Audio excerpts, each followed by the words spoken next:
What is up? It is the live stream lounge. I'm back, baby.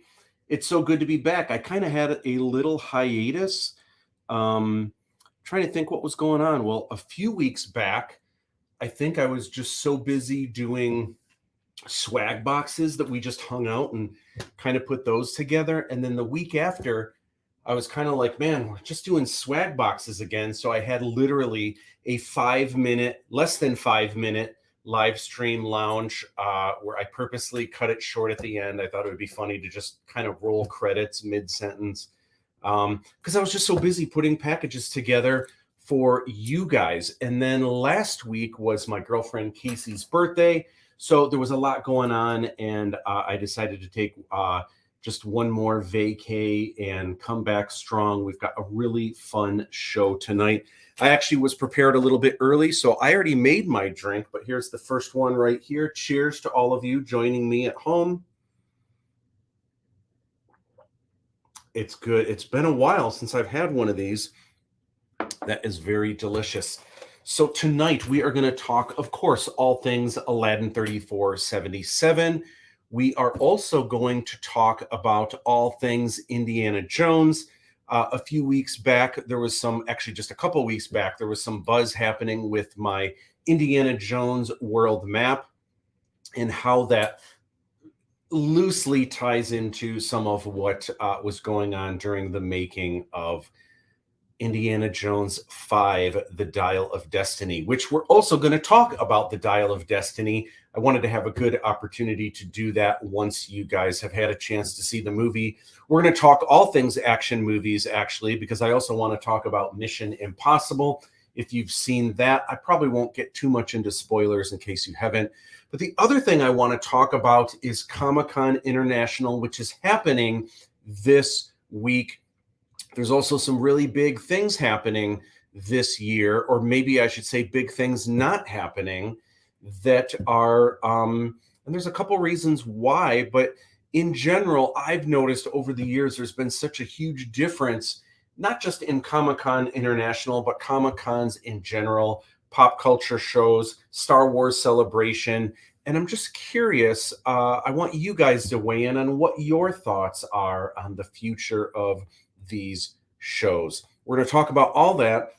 I'm actually ready to go. So with that, I say, let's get the party started.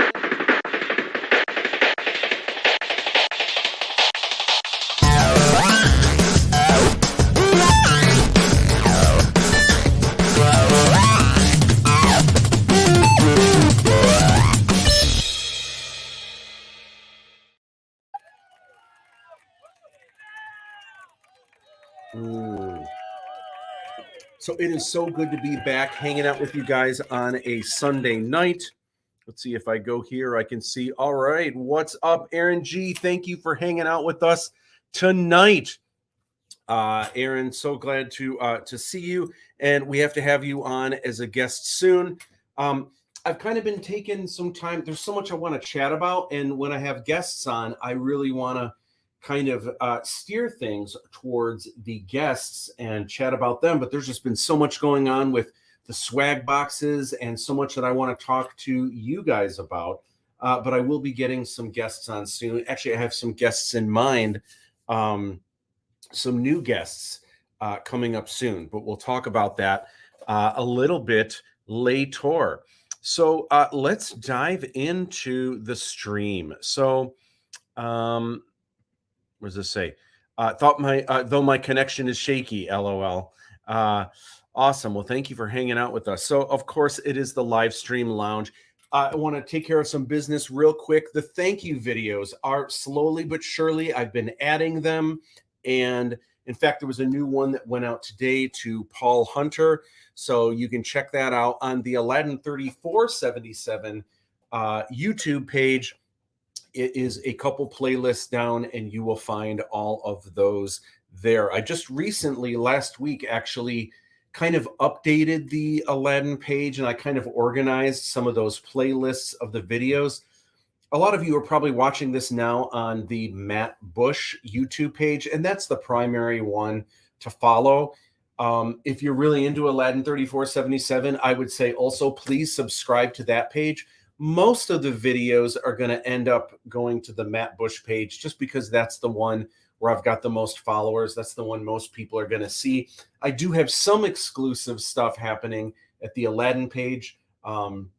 So ideally, you will subscribe to both. Yes, please, and thank you. So draw this in your own style. This is always happening, and there have been a couple people.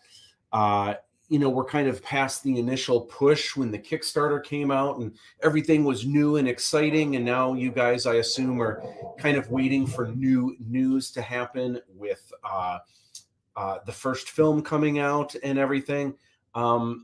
But some of you are still drawing some cool Aladdin 3477 characters in your own style. Super appreciated. It's all so cool. And in fact, we had a Fidji draw this in your own style contest.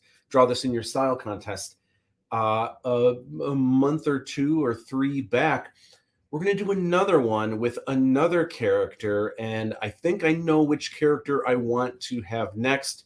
I'm going back and forth. I'm either going to have this one first and this one next, or this one next and this one after that. I'm not sure yet. But if you guys have ideas for who you would like to see next in a Draw This in Your Style contest, perhaps the princess, perhaps Lochan Shyamalan, perhaps Bredge, perhaps the Red Star, let me know who you would be interested in drawing next.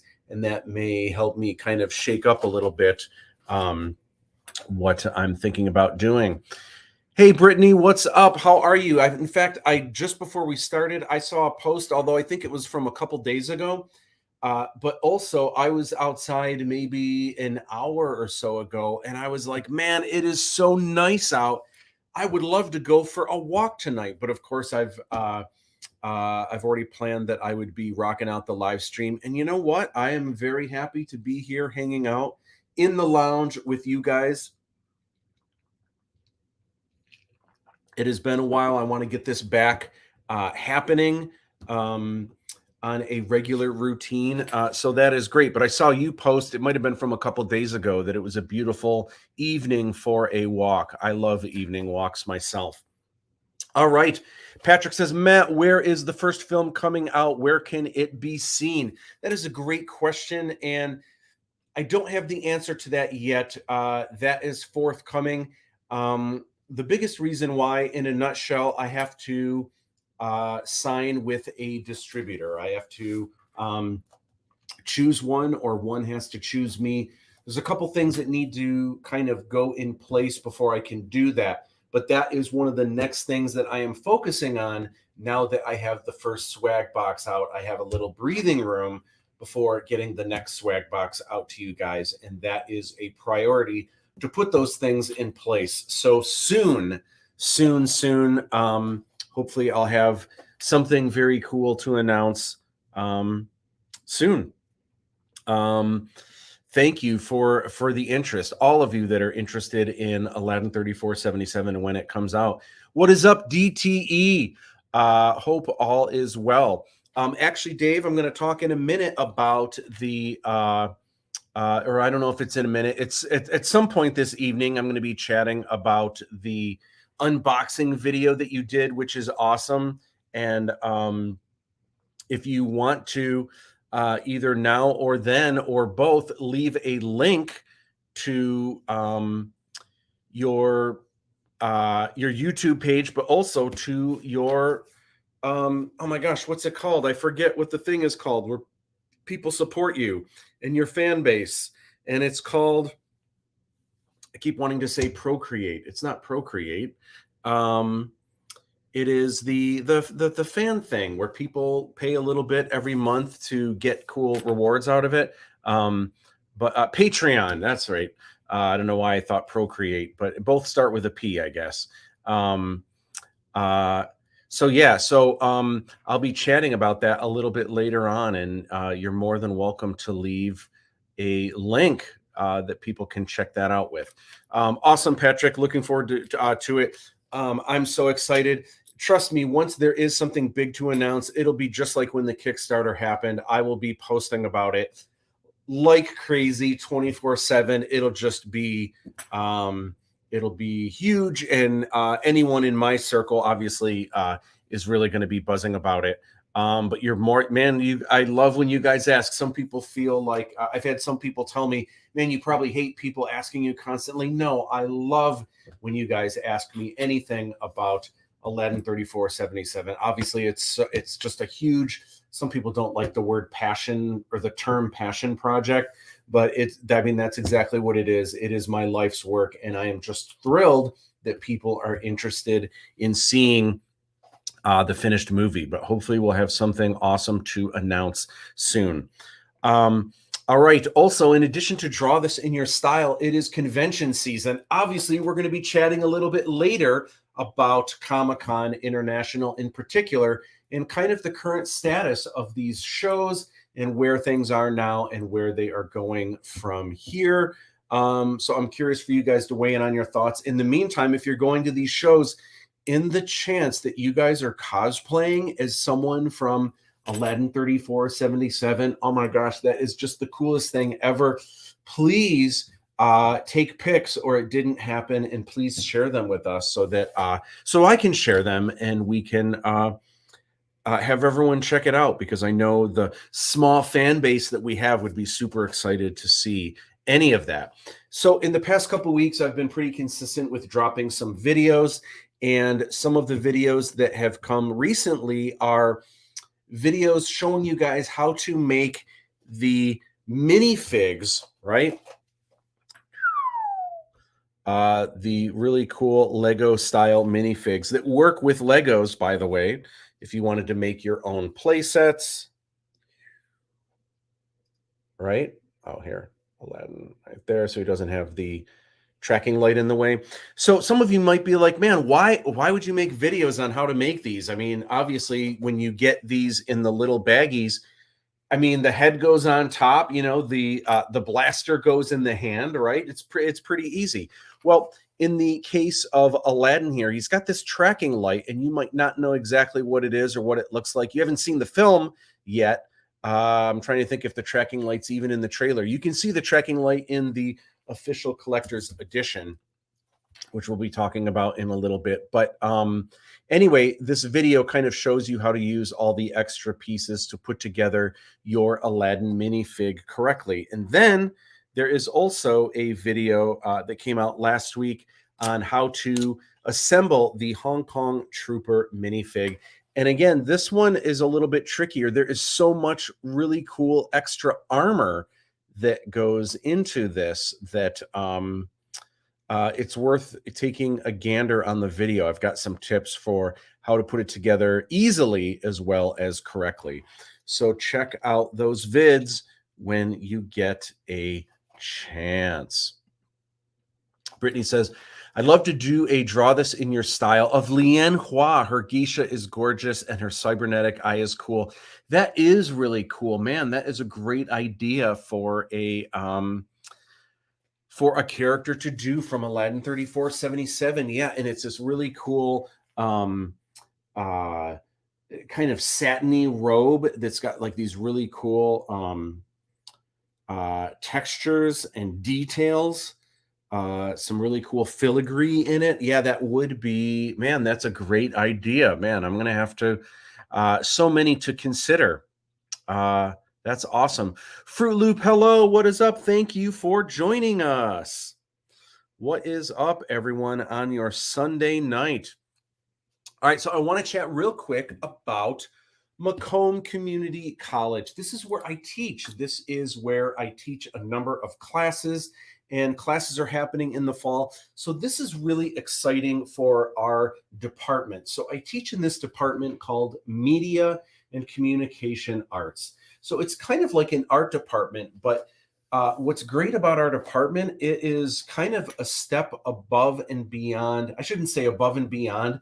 It's a step sideways from the fine arts department. So usually when you're taking any kind of drawing or any kind of graphic design classes, it's all in the art department at a lot of schools, which is in the liberal arts learning area. However, Our area at Macomb, we have the blessing of being set up in the engineering tech department. So, what's great about that is we are kind of in an area that's a little bit more like a trade school. So, the difference with our department, we are teaching how to draw, how to paint, how to do digital art.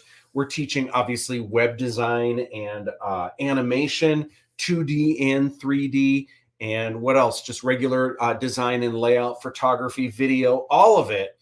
And the difference with us is we are very career oriented, job oriented. How can you take what you love and make a living doing that?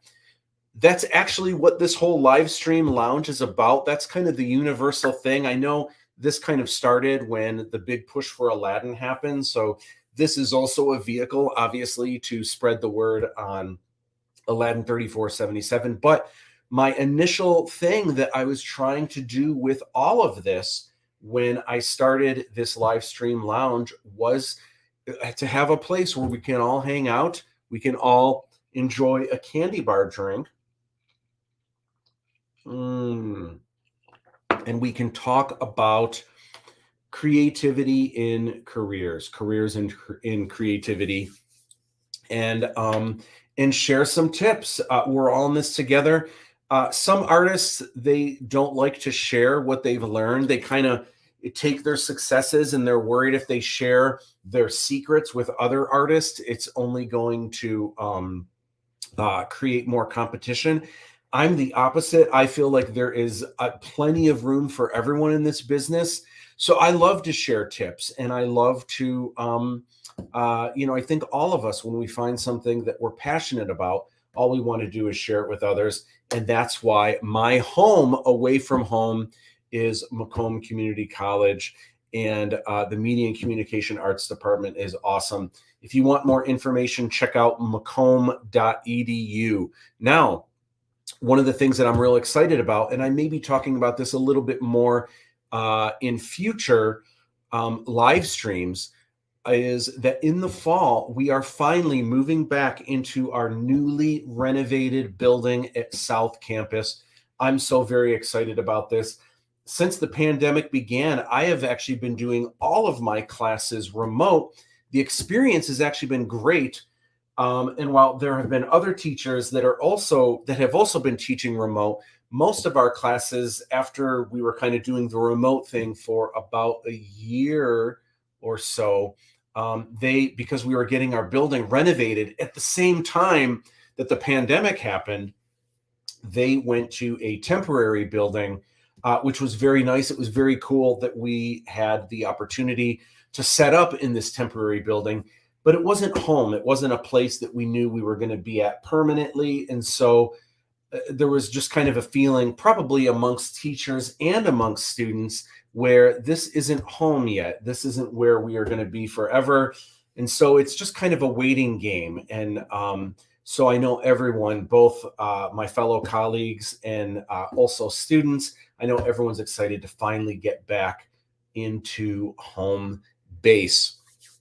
That's going to be fantastic. So in the fall, I do have a couple classes that are still going to be remote because that's what students want and that's what students enjoy.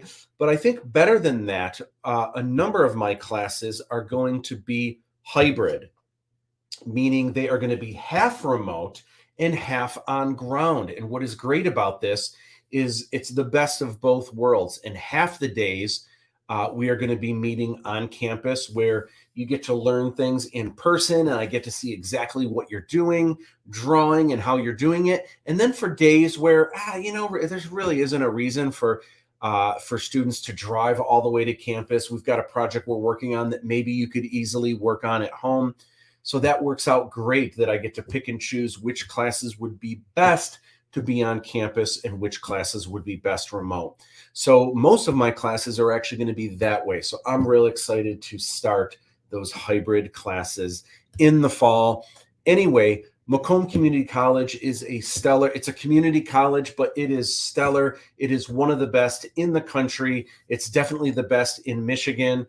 And our program for media and communication arts, if you're interested in animation, video production, any of the above, anything that's related to design, web, all the things, obviously illustration. If you're in the area, check out macomb.edu, and you can register for fall classes that start about halfway through August. So that is coming up. All right. I'm really happy that my semester's finals are over, LOL. So are you taking summer classes? Is that what's over? I am curious what that is. Maybe that is. Maybe it is summer. Looking forward to fall semester. Me too. Hey, Matt Bush, how often do you draw? That is a great question. I was actually thinking about that the other day. Not as much as I would like. I absolutely love drawing. Drawing was my first love before any of this filmmaking and any of that. It's what, as a kid, it was like my happy place. I absolutely love to draw. I probably don't draw as often as I like. However, because there's a lot of Aladdin stuff that I'm trying to get through, and meetings, and trying to get toys made and things printed, I've been putting swag boxes together. However, I'm probably doing more drawing than you might realize. And that is because all of these items, whether it's a Fidgy magnet, whether it is a little Fidgy toy, or the artwork that goes on a Fidgy box, all of that has to get designed. All of that has to get illustrated. A lot of the t-shirts, I'm not wearing one right now. I should be. The Aladdin t-shirts, a lot of those were illustrated by yours truly, or at least designed by yours truly. So I'm actually doing probably more artwork than you would think, but I haven't been sharing the process as often or as much as I should. Yeah, it's difficult. I wish I had a full-time camera crew here to document every stage of the process, but I do have some really cool behind-the-scenes videos coming out soon, including some awesome art videos on drawing and figure and what else? Concept design. I have a bunch of stuff in the pipeline that is actually coming out soon. Idea sharing, agreed. So many people have different styles, even on similar ideas anyway. Yeah, and you know what? It's one of the things that I'm going to talk about when we dive into the Indiana Jones world map. But yeah, you know, it was awesome, for example, that Bill Corso, who's an Oscar-winning special effects makeup artist, he reached out and kind of hooked me up with this this thing with the Indiana Jones world map being in Harrison Ford's makeup trailer, and then sending me one signed by Harrison Ford and taking a photo of it. Like, thinking to do that for me, there was no reason why he had to do that. I had never done anything for Bill. There's no reason, like, he didn't owe me a favor or anything like that. He reached out to me, and out of the kindness of his heart, and also because he wanted to make this thing really cool for Harrison Ford, it was just this really wonderful thing that he did, reaching out. It was just incredibly selfless. And you don't see that a lot in the art community. And I wish we saw it more. And it was just such a beautiful thing when it happened to me. And I feel like I kind of always pay it forward with that kind of stuff anyway. I love to share what I've learned if it helps inspire other artists. And I love picking up tips as well. Super nervous, but also excited. I'll finally get to see campus. Awesome. And the new building is supposed to be ready. We're told it's probably going to be ready by the time classes start. We will see. And there's supposed to be some kind of, I think it's been announced that on the 11th of August, there's going to be some kind of open house. Don't hold me to that yet. I mean, it's going to happen, but I don't know if I'm allowed to announce that yet. But I think so. So if you're interested in seeing what the campus looks like way ahead of time, I actually won't be there. I'm going to be in Chicago that weekend, sadly. But hopefully we'll have something a little bit set up on the 11th. I had joined Macomb when lockdown was in full swing. So I've never gotten to see campus, though I did go to the rented building, right? The ATC Center. So Macomb is really nice, and South Campus is nice. I really like Center Campus. I mean, Center Campus is a little closer to where I live. So that's one of the reasons. But both are really nice. Both are really cool. And now that we have new facilities, I mean, it's new. There might be some hiccups in the beginning, but man, a new building, that is just awesome. Cannot wait. Awesome. How's the weather today? You know what? The weather last I was outside, although it looked like it was getting really dark right before I started the live stream, but about an hour or so, an hour or two before I started the live stream, I had to run an errand really quick with Casey, and just going outside and then being in a parking lot, it was so beautiful because it was really windy, but it was warm. It wasn't too warm, but it was warm and windy, and just feeling the wind like, oh my gosh, this feels so good. I was like, man, I would love to go hiking right now, or I'd love to go for a walk. It just feels so good out, but I had to get the live stream together. I've been away for too long, and super happy to hang out with you guys. All right. So I want to chat about some things, some interesting updates. One of those updates is, I don't really understand what this means yet, but according to YouTube, this is a big deal. The live stream lounge is now an official podcast on YouTube. It's an official podcast. What does that mean? I have no idea what that means. It's not that I don't like podcasts or whatever. There have been times where I've listened to a podcast if there's a guest that I know that I really like, or if I hear about a topic that this podcast is talking about, I'll tune into this podcast that I've never heard before and I'll listen to that episode. But in general, I don't have any podcasts that I subscribe to or anything like that. I don't really know as much about how that works. All I do know is that the live stream lounge, it's always been a playlist, but now the playlist for the live stream lounge is an official podcast. If you guys know what that means or how that works, please let me know. What does that even mean? Does it mean, I assume maybe for some of you, if you can't tune in, or even if you can tune in on a Sunday night, I know a lot of you listen to podcasts or audiobooks sometimes where you're working. You may have a job that permits you to put in earphones, and maybe when you're doing stuff, you can listen to a podcast or an audiobook or something like that. So maybe it means for the live stream lounge, this could be a podcast that you can subscribe to. And every time there's a new one at work, like ping, there it is. Oh my gosh, I'm going to listen to the latest live stream lounge. Super cool. I love that.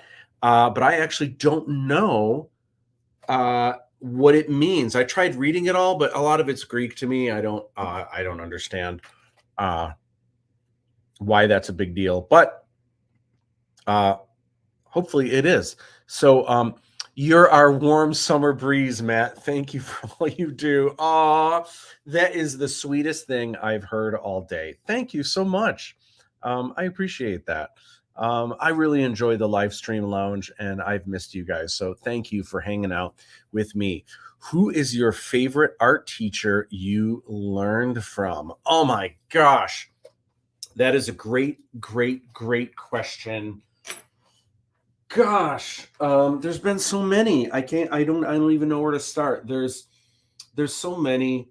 But if I had to name one, it would be Gary Meyer, who was one of my teachers at Art Center. And he was so phenomenal that I took every class he taught, many of them more than once, many of them multiple times, just because I was learning so much from Gary that it was worth its weight in gold.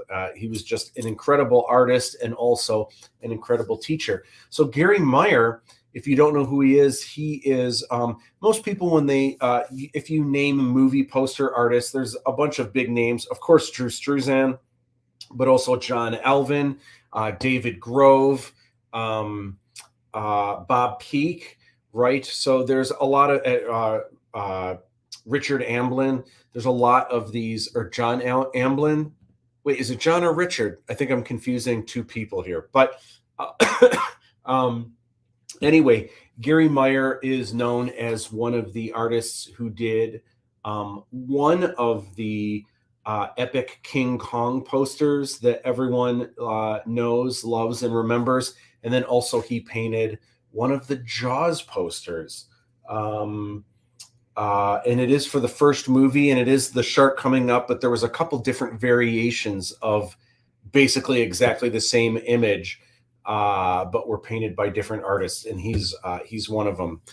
So you've definitely seen his work, and he's painted a bunch of other stuff. He was an aviation artist for a long time, very similar to Ralph McQuarrie, where he did a lot of illustrated a lot of book covers, and just an awesome teacher.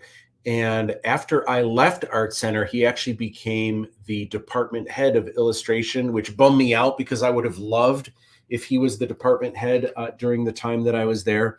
But just an awesome artist. And he retired a few years back, which is a bummer. But man, he was fantastic. Man, Sanem, you always have the best questions. Awesome. Thank you.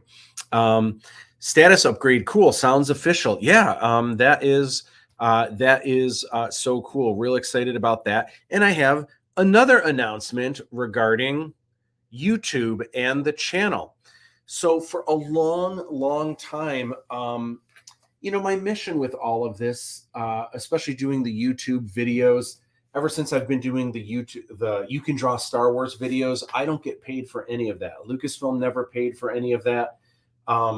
It was something they asked me to do to kind of promote the You Can Draw Star Wars book. But the beauty of it was, wait a minute, you're asking me to make videos where I'm allowed to use the Star Wars music. If I make these videos, you're going to put them on StarWars.com. You're going to share them on the official site. And I'm allowed to share them on YouTube and at the time MySpace TV, and they're going to be released on limited edition DVDs. Like, it didn't matter that I wasn't getting paid for it. Like, oh my gosh, this was such an honor to start doing this. And it's just been the funnest thing. I really love sharing all of this with you guys. So the YouTube thing has never been about making money or anything like that. However, if there is an opportunity to be reimbursed some of my costs, because doing all of this is time, it's energy, and it is money, it would be nice to maybe pull in a little bit of revenue to kind of help offset those costs.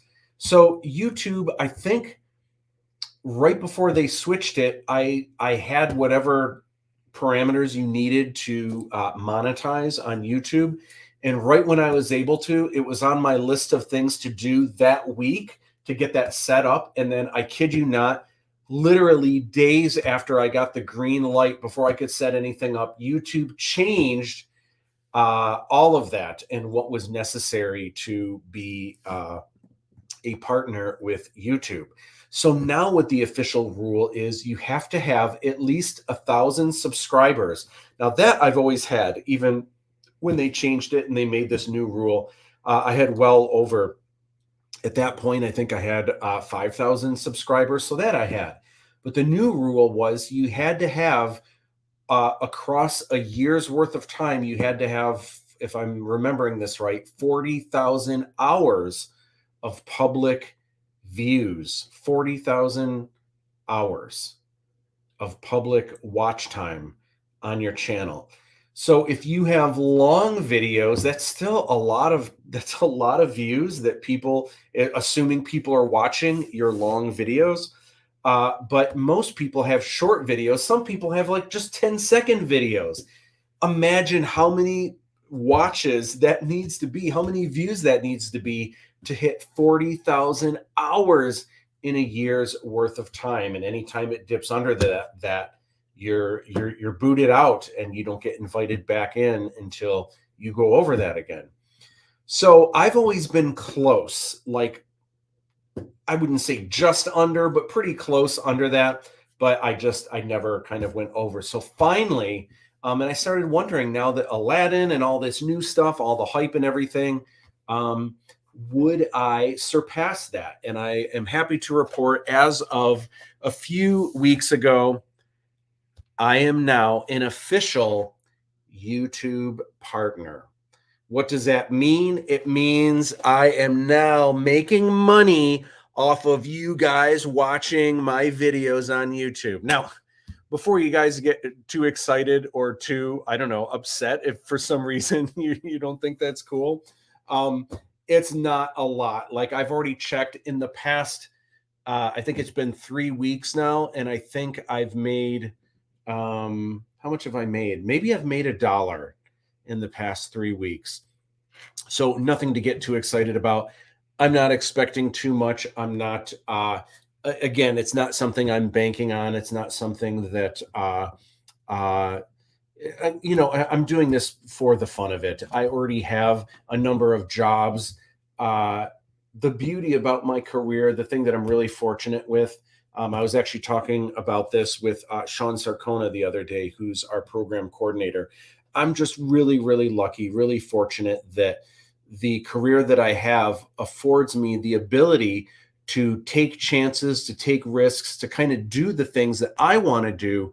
Yet I also have a couple of other careers with the illustration and with being a professor at Macomb College. I'm able to kind of hold the fort down with that stuff, but also take on these other really cool projects, not because, oh man, I think I'm going to get rich doing these, but because it's from the heart, and I get to put in my blood, sweat, and tears, and do these really cool projects on the side. So this thing with YouTube, I'm not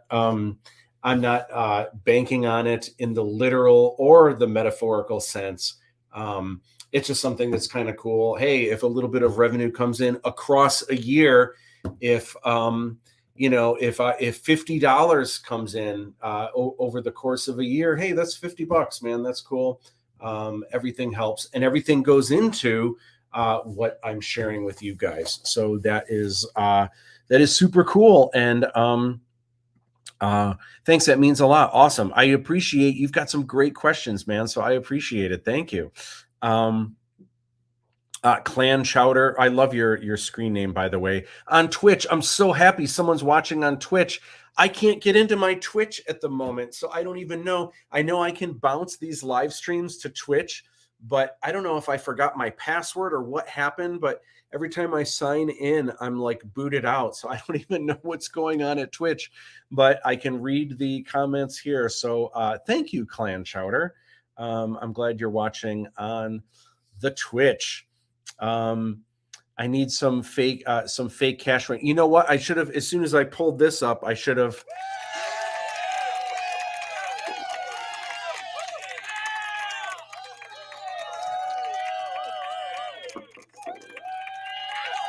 There we go.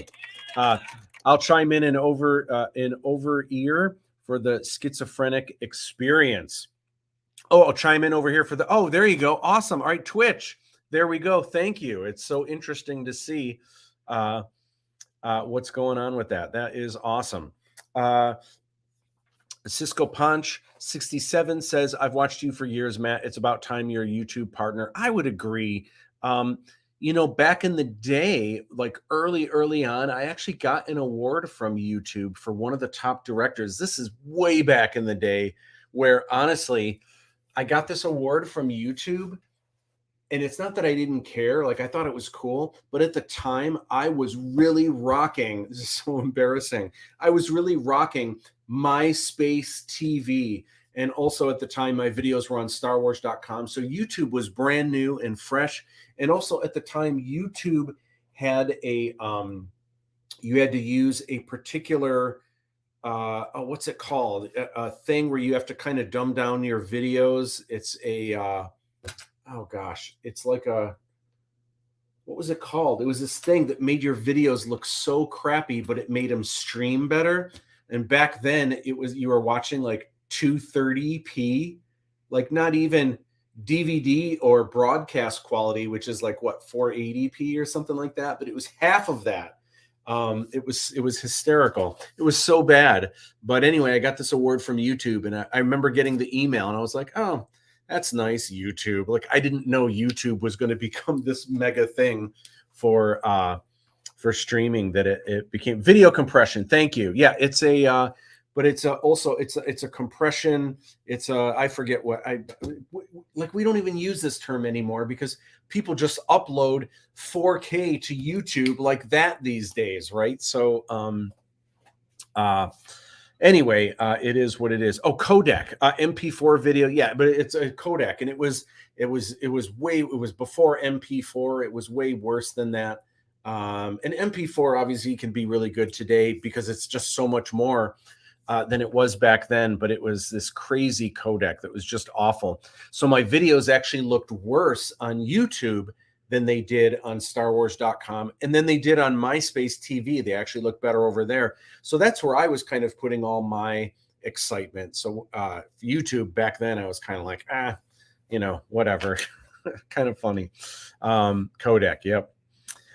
Anyway, so what does that mean? Well, it for you guys, there's really nothing that new, but this thing they keep telling me about, they keep sending me emails about, is super chat and super stickers. Now, again, this is something, if you guys want to play with this, you guys are more than welcome to. The last thing I want to do is ask you guys for money, and in a way that's like, where you guys aren't really getting anything new out of it. Like the Kickstarter is one thing because you guys get really cool rewards, but the super chat with super stickers, I should sign in to see if anyone is using this just in case.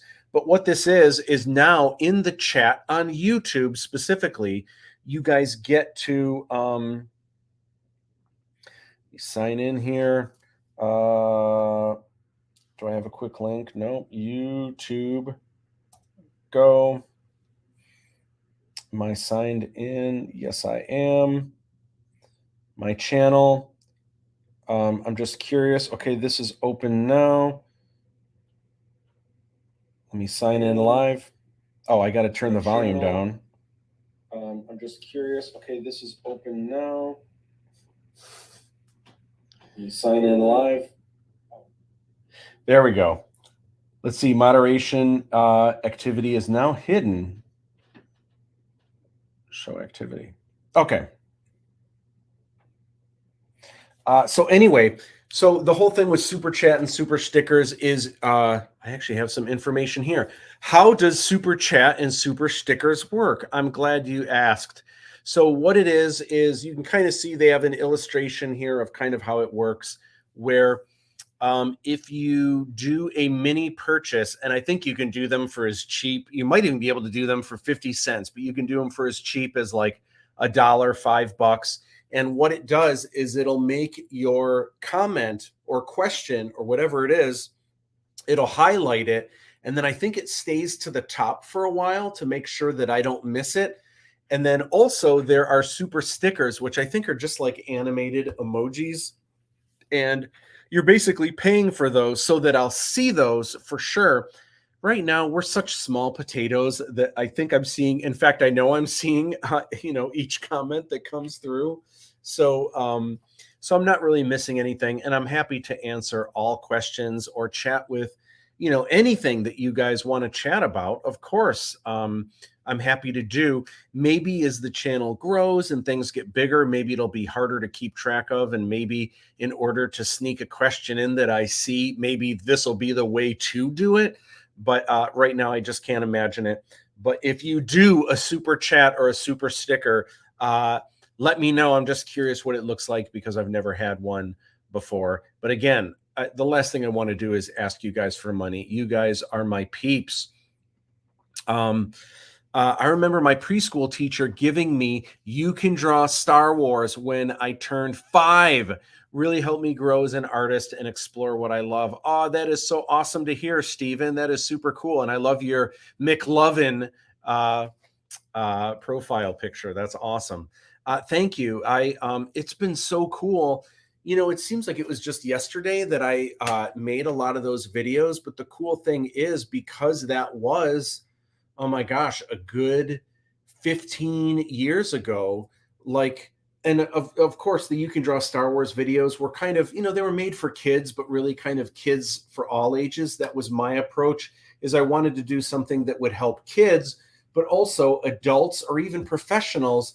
Anyone that enjoys drawing, enjoys Star Wars, would really enjoy these videos. I didn't want to really, for lack of a better term, dumb them down and just like speak to kids like, okay, kids, now we're going to draw a circle. I didn't want to make it like that. I wanted to make it fun and exciting. I didn't want to talk down to kids, but I also wanted to make it fun for kids of all ages. So what's cool about it, because that was 15 years ago, the kids that were 5 years old watching those videos way back in the day, they're 20 now. Like, they're going into this and this is becoming their career and they're getting jobs. And I've had so many people contact me out of the blue in recent years, like, oh my gosh, this was like one of the first things that really inspired me to get into art and to pursue this as a career. And it's just, man, it feels so good. It is so awesome. And I'm just so grateful to have had these opportunities over the years, like I'm still doing now, sharing what I love with you guys. And I love that you guys are sharing it back. That is just so cool. Nick Garlock says, hype. Absolutely hype. I call dibs on a seat at that bar for a drink when the movie releases. Yeah, and you know what, Nick? I would like to have you out sooner than that. If you are up for it. I also am getting both of the Seans out here, but definitely we need to chat about the visual effects on the film. And so I would love to have you out for, I know you've had one before out here, but I'd love to have you out for one of these delicious candy bar drinks. Awesome. Absolutely. Mr. Carter. That's right. That's great. Watch anything good on TV? Yes, actually. I just finished The Marvelous Mrs. Maisel on Amazon Prime, and it's a show that me and Casey watch. And what a fantastic show. If you don't know anything about this show, there was 5 seasons, just finished. The series finale finished maybe a month or two ago, but I actually didn't just finish with Casey until last week. This show takes place in the early 1960s, maybe even late 1950s in the beginning, but at a time when TV is just getting started, like it's black and white TV back then. And the show is about a female comedian, which you didn't really see a lot of back in the day. And it's about the struggles. It's about the trials and tribulations of this woman. And it's fiction, but a lot of the people that they name drop and the people that you even see on the show are actual people that existed and were famous back then. Now, a lot of you might be saying, a show that takes place in the 1960s, back when TV was black and white. That does not sound, that sounds old. That's like for old people and stuff. No, it's not. It is a phenomenal show. It's edited so good. The storytelling is so good. There's definitely a feel to it where it kind of has this this rhythm where it almost feels like one of those old school movies, classic cinema, but it is very new school. The language is real. It's the real language people used back then, not just the Leave It to Beaver stuff that you heard on television. It's a phenomenal show. So it was really good in the beginning, and I enjoyed it. The first couple seasons, the last couple seasons, it was always good. Don't get me wrong, and Casey absolutely loved it. It kind of got to a point towards the end where I was like, you know what, I'm glad they're ending this because I feel like it's run its course. And right about the time I was starting to maybe think that, it got so good. And the ending was phenomenal. The last 4 episodes were probably the best episodes out of any of the seasons. It was such a great, and it was such a great ending. I feel like so many shows on TV, even if they're good shows, they don't land well at the end. And one of the other shows that had a really good ending was Breaking Bad. I gotta say, Marvelous Mrs. Maisel had a wonderful series finale. It ended awesome. It was absolutely fantastic. So, if any of that sounds interesting to you, I would definitely check out The Marvelous Mrs. Maisel on Amazon Prime. It would be really cool if you did some drawing streams, maybe. Thank you. You know what? That is something I am planning on doing soon, real soon, actually, in a number of ways. One is I have a setup over here to do that I kind of had ready to go, but I lost track of time right before we did the big push for Aladdin. So that's something that I am planning. Also, I actually want to do some streams at school. Now that we have the new facilities, I can't stream every class, and I've got to look into what I can and can't do with students in the classroom. So it might be days where I'm remote and don't have students in the classroom, but I go to the classroom anyway. I might do some live streams that way. And I have a number of ideas, or I might do them like during office hours when I don't have students in the classroom. But I definitely have some things that I want to do with those awesome facilities, and in general, take you guys in and show you the world there in the Media and Communication Arts Department. Because lots going on. So there is going to be some of that coming up in the near future. Yeah, I'm busy, but this is what I love. This is what I love to do. So not too busy to dive into some of that. So anyway, the idea again with these, just to wrap up these super chat and super stickers, the idea is to provide and highlight value to your fans, foster and answer conversation questions. I feel like we're already doing that pretty good. And then also to emphasize, where is this money going to? So when you guys pay to have a super chat or a super sticker, where is that money going to? Well, again, we're talking about $1 here, $5 there. It's all going back into the brand. It's all going back into just making these live streams work. It goes into materials. It goes into, everything that I do, everything that you guys do at home as well. Everything, a lot of times we think that certain things are free, but like even the internet isn't free. You're paying for Wi-Fi. You have certain accounts that you might have to pay for. If you have something like Photoshop, or even if you're using Procreate, which is awesome because it's a one-time thing that you pay for, you never have to pay for it again. But you still had to pay for it once, even though it's only $10, which is amazing. You did have to pay for it. And that money doesn't come out of thin air. It comes from somewhere. So again, thank you guys for any kind of support, whether it's buying products at mattbushstore.com or whether it's getting stuff at the Aladdin 3477 pre-sale store, which I am going to talk about in a little bit. I want to shift things really quick to Indiana Jones.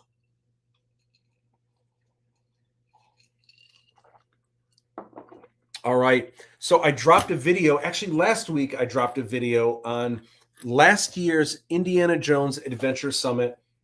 It was held in Germany, just outside of Berg Castle.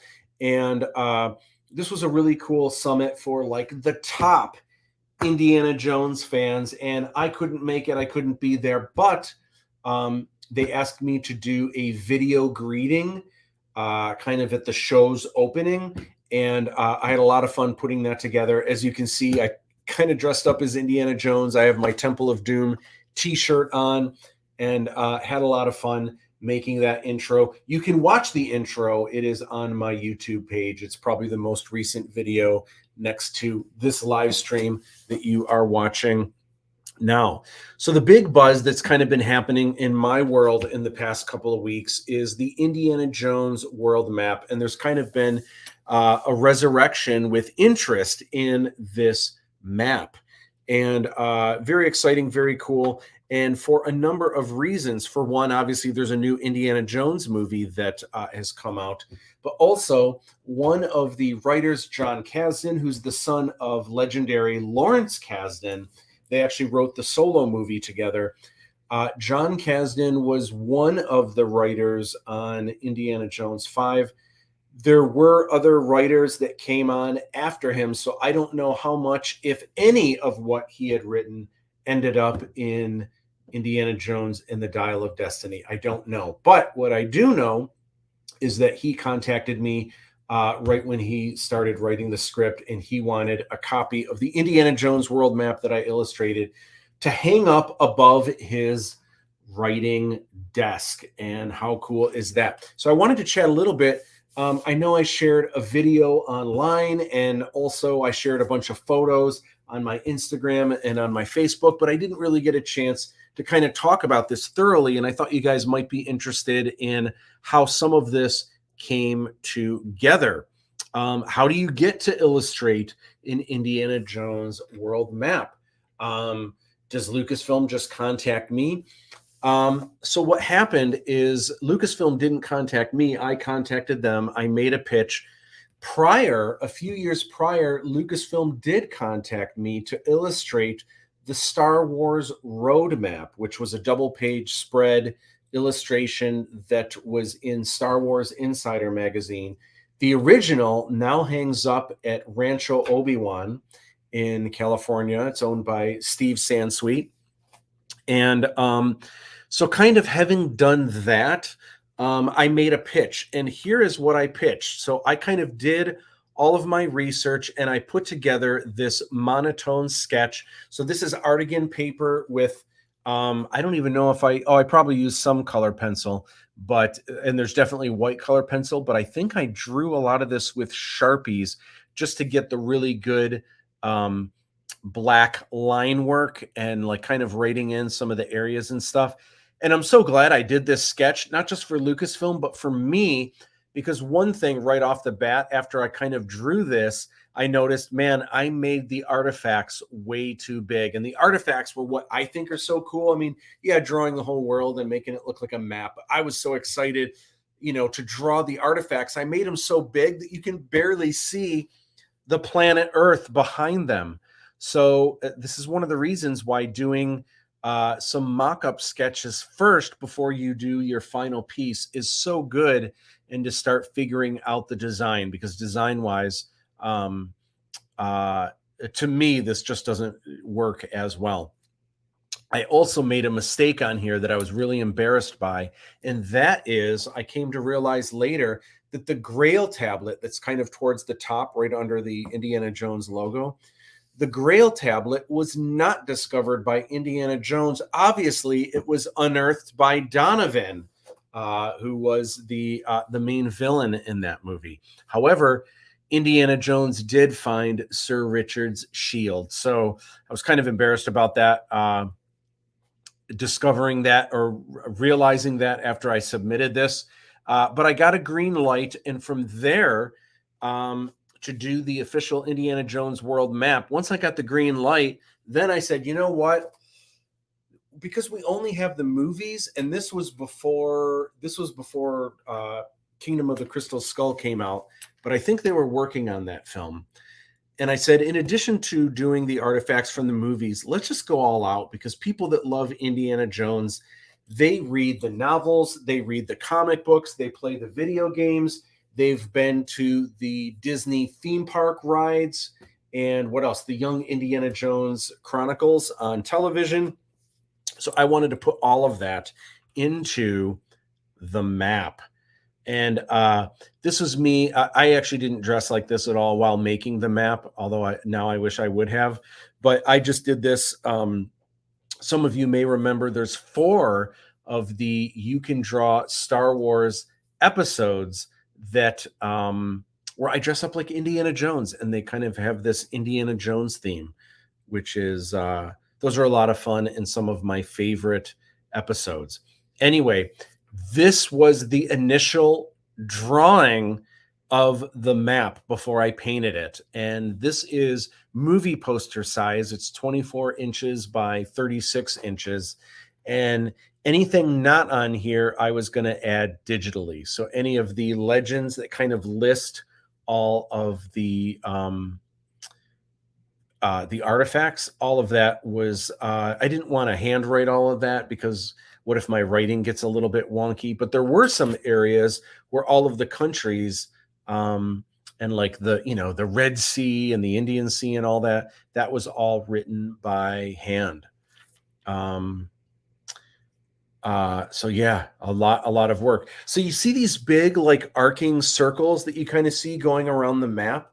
So a lot of times when I'm illustrating things by hand, I've got circle guides that I use, and even for a larger circle, you can use a compass. Of course, compasses are weird because it's got that sharp thing that will dig a hole right into your illustration board in order to draw this large circle. But when you need circles larger than that, I'm usually grabbing like pots and dishes, plates that I can flip upside down and trace around them, which sometimes is funny if I'm using a Sharpie. Now I've got Sharpie permanently on a dish from the kitchen.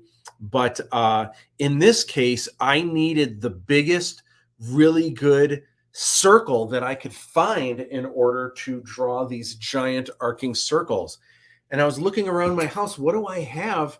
Because even something like a bicycle tire, well, that's got the treads on it, and it's hard to draw a really nice clean circle. What do I have that I could kind of trace around to draw a giant circle?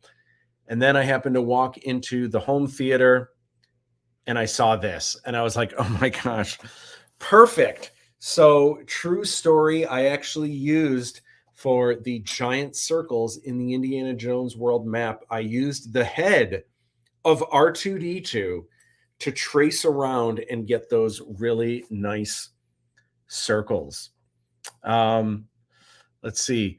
I think all artists notice mistakes in their pieces, like as soon as it gets posted or somewhere else online.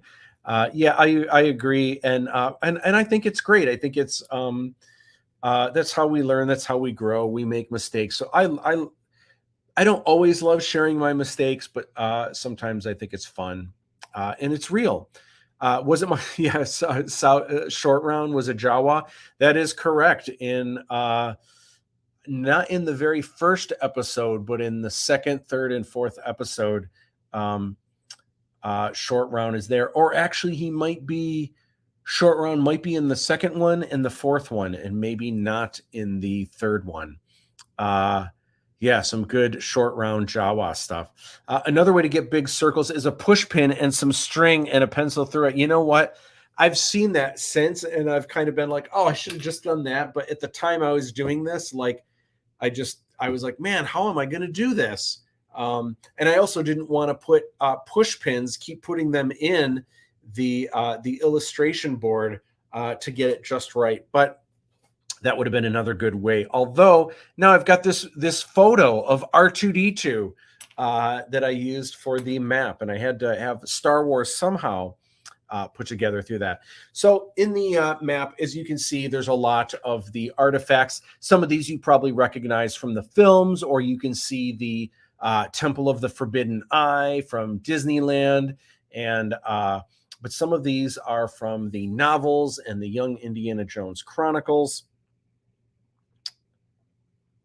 You can see here, though, in addition to some of the stuff in South America, obviously the crystal skull. By the way, there are actually two crystal skulls, one from the movie that you can kind of see next to Brazil. There's another one a little bit higher. It's cut off a little bit. There's actually another crystal skull from one of the novels. A lot of people didn't know that. It has nothing to do with the crystal skull from the movie, but that was not the first crystal skull. And you can see here, there's three legends. And what's cool about this, you can also see right next to the skull, there is a key. And what that key is for each artifact, this lists, was it from a film? Was it from a novel? Was it from a comic book, the video game, Young Indiana Jones Chronicles television show? what was this artifact from, in case people see an artifact like, oh, that's interesting, where did they get that? I'd love to know more. Well, now you know. Is it like a book that you need to discover? Is it was it in one of the movies? Was it in a video game? Here's the interesting thing: some of these artifacts have been discovered in more than one media.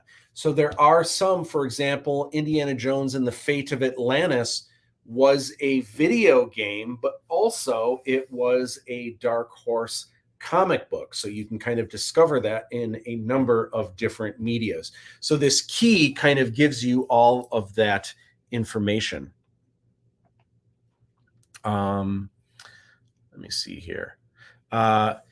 You did the camera shots tutorial, I think, as Indiana Jones and Star Wars. Yes, I did. And there's a number of them. There's that are kind of similar, because one of them is comic books shots and angles, and another one is the storyboarding video. So those both kind of deal with camera shots of sorts. Those were so fun to make. Man, I would love to just make You Can Draw Star Wars videos and dress up like Indiana Jones. Like, if I could just do that forever, that would be amazing. Anyway, had so much fun with this map. As you can see here, another one of the legends. Here's kind of the compass showing northwest, east, and south. And then in the four corners, I kind of did this motif where there's a stone relief from each of, back then, the four films. And it was just really, really fun to do. I'm just super proud of this. Some people ask, is there going to be an updated version with the last two items that are discovered in the new film? And the answer right now is no, no plans to do that. And I don't know, I would have to pitch that to Lucasfilm.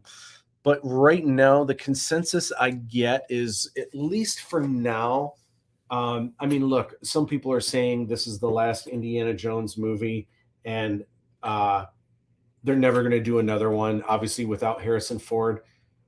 That's what they're saying now. Trust me, it probably won't be anytime soon, but the Indiana Jones IP, and it may be after Harrison Ford passes, like years from now, trust me, in our lifetime, we are going to see another Indiana Jones movie, or 2 or 3 or 10, and the torch will carry on. It'll have to. It's this IP that that's wonderful and fantastic. And of course, no one wants to see it without Harrison Ford, but eventually I'm sure it will live on. Anyway, my point is, right now, Disney kind of put this movie out, and then they, before this movie, they really weren't pushing anything. Indiana Jones weren't really interested in it. And then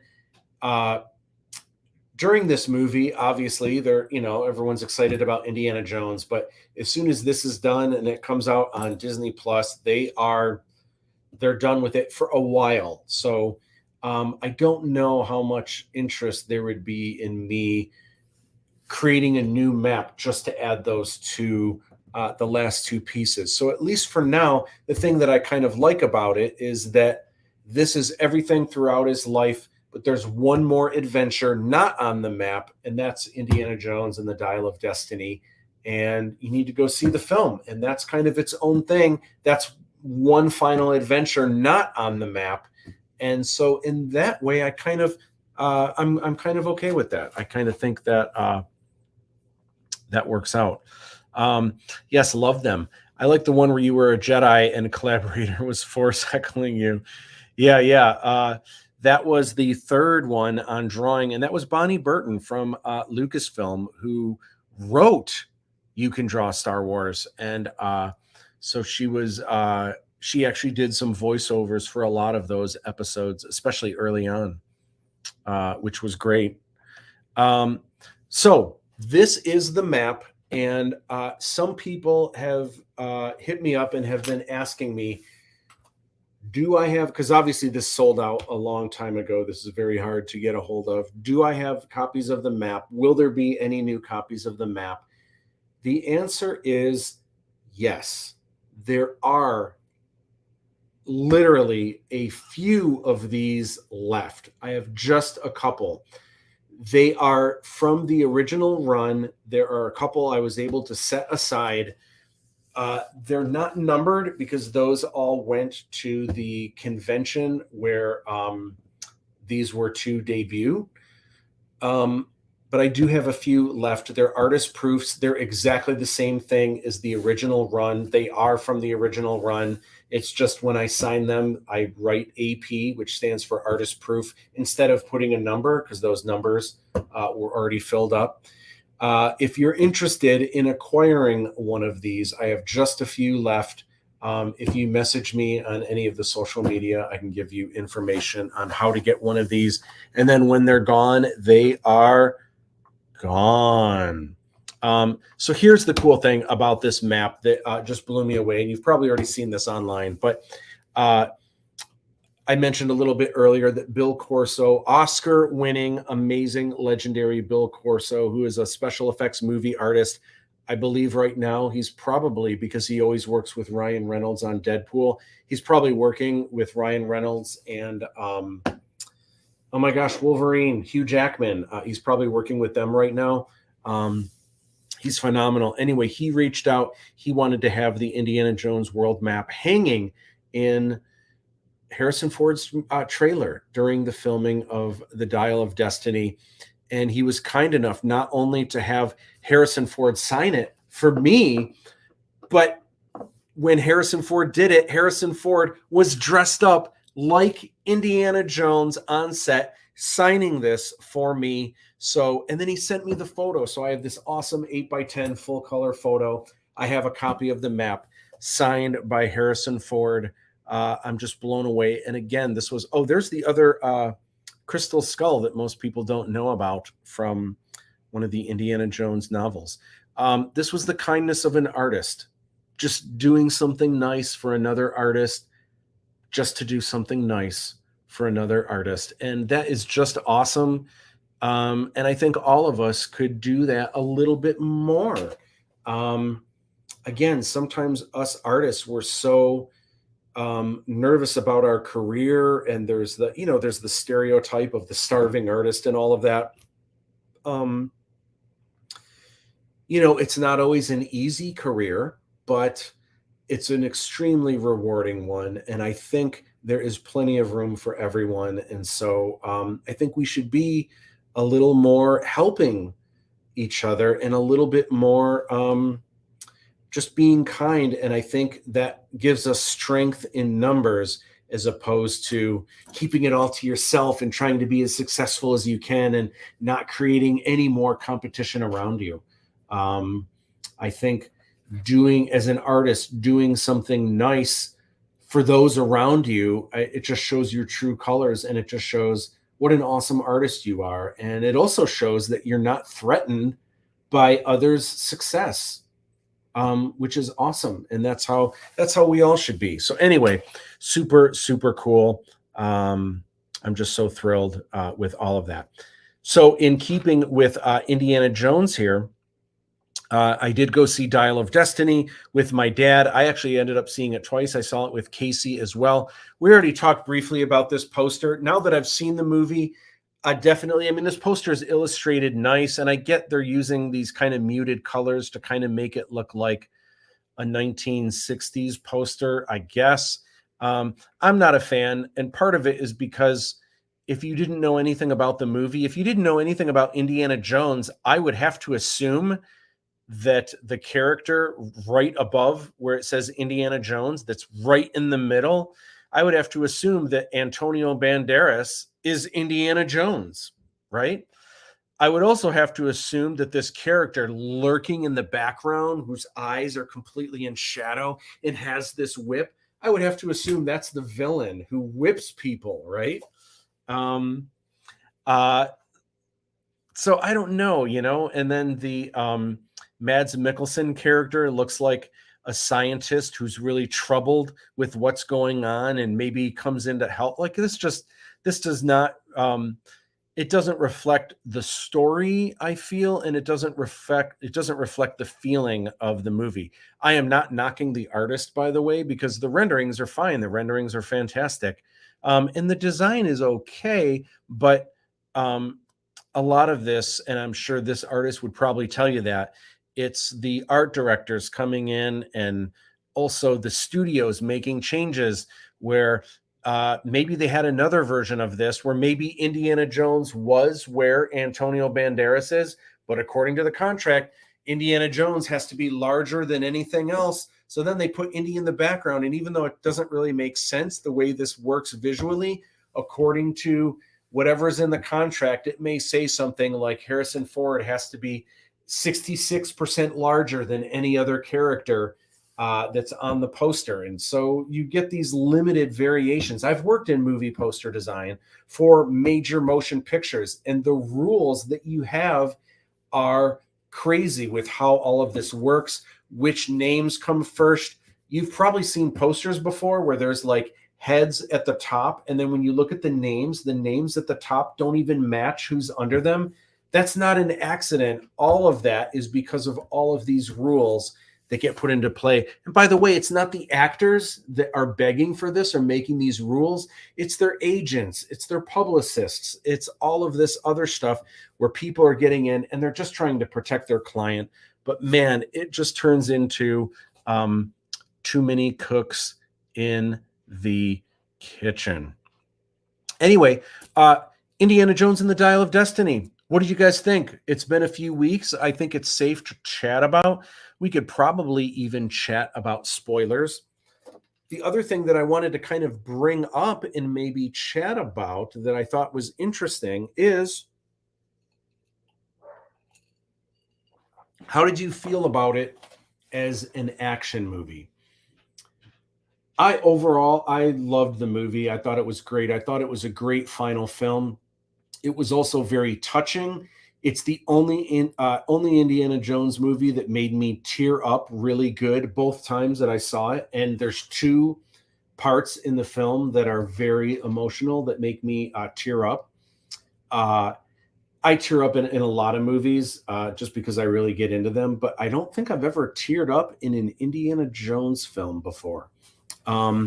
So that was great. And in that case, James Mangold, the director, is very, very good. And of course, Harrison Ford's acting was really, really good in this one. But what was missing, if there was something missing, I think some of the classic Spielberg action that he does so well, that is just kind of like a really good Charlie Chaplin, just really well organized visually. That just makes it so exciting. That was definitely missing. It had some good bits, but there was definitely a Steven Spielberg thing that was missing.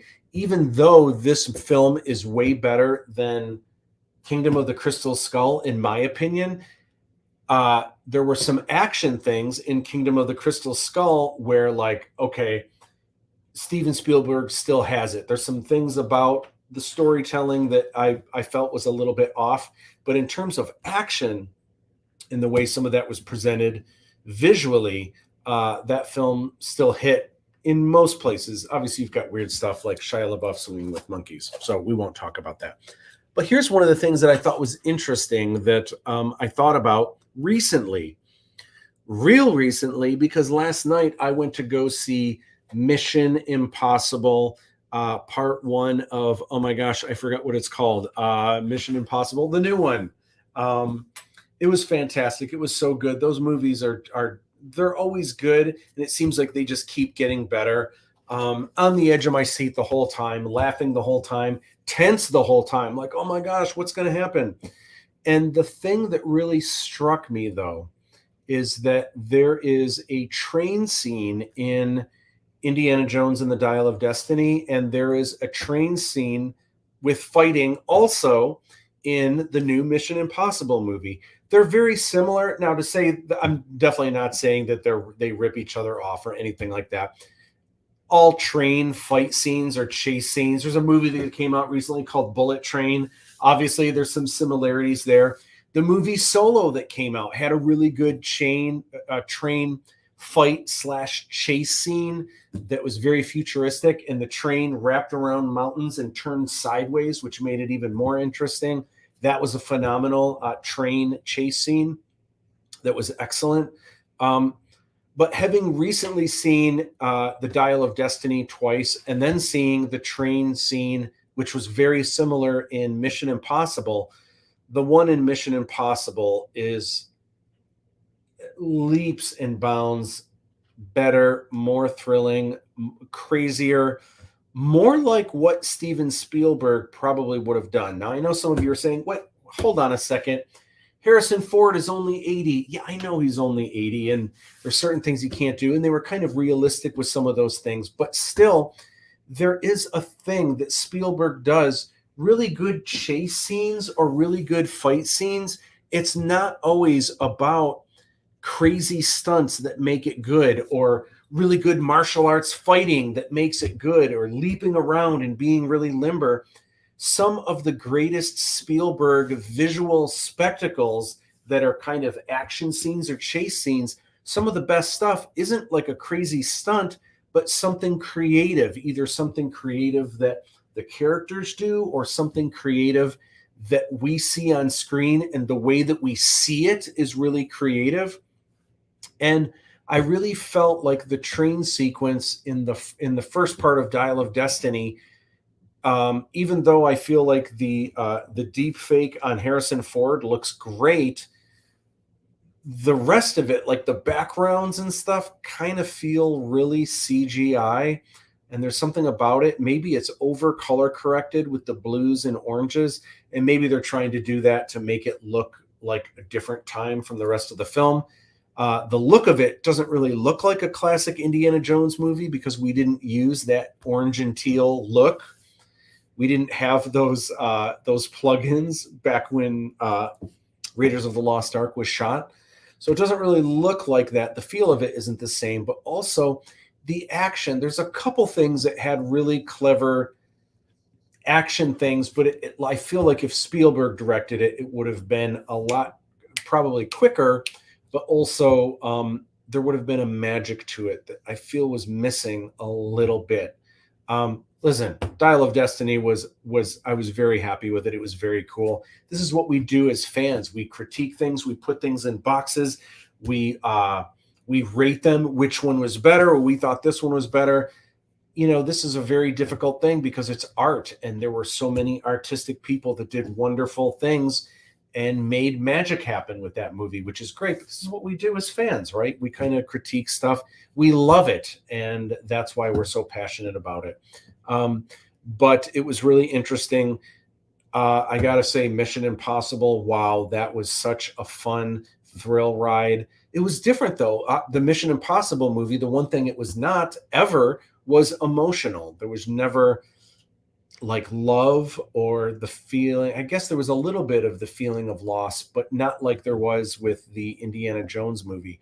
So it didn't have as much heart, but the tension and the action and the creative ways that they kind of showed you the action was really, really cool. And man, that was awesome. I cannot wait to see part 2. What do you guys think? Dead Reckoning. I just saw someone wrote. Yeah, thank you. So let's chat about them. Yes, I love them. Oh, we already taught. We did that already. We were taught how to do movie posters in one of the first classes I took as a final, and yeah, I spotted those issues right away with character positioning. Yep. I loved all of the indie movies. Yeah, I like all of them too. Obviously, the first 3, the original trilogy from way back in the day, reigns supreme. But I feel like an Indiana Jones adventure, even at its worst, is still an Indiana Jones adventure. I thought the movie was pretty good. I agree. Oh yeah, saw Dead Reckoning as well, and yeah, that was fantastic. Really good. Yeah, prefer Rogue Nation and Fallout, but it was still good. Yeah, hard to say. Yeah, those might have been better. It's tough. Part of me feels like because Tom Cruise, even though those films probably are better, it just continues to amaze me how much Tom Cruise is willing to give his all to make a great action movie. It is just incredible what what he does, what he goes through. It's wild. Dead Reckoning, yep. MI's train scene could be considered a throwback to MI1. Yeah, you know what? I was noticing a lot with that. And I haven't seen the first one in a while, but I have heard a lot of people say that it's a really cool throwback, but that there's some kind of parallels with that first movie, which is really cool. Wolverine Japan train scene, pretty good. Ooh, gosh, I haven't seen that in a while, but that was really cool.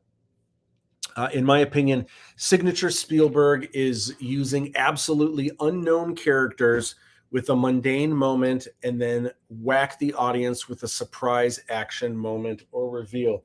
That is something definitely that he does. That is a signature move of Spielberg's for sure.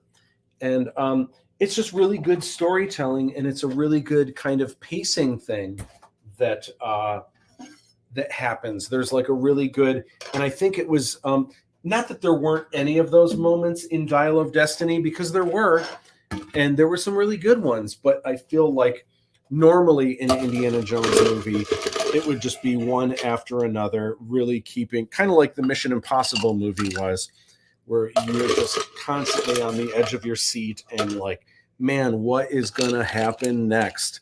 And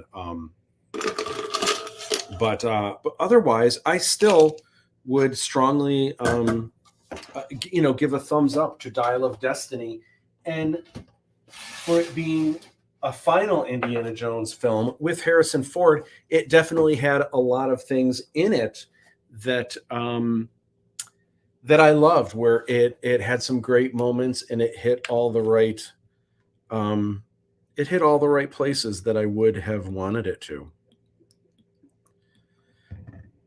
All right.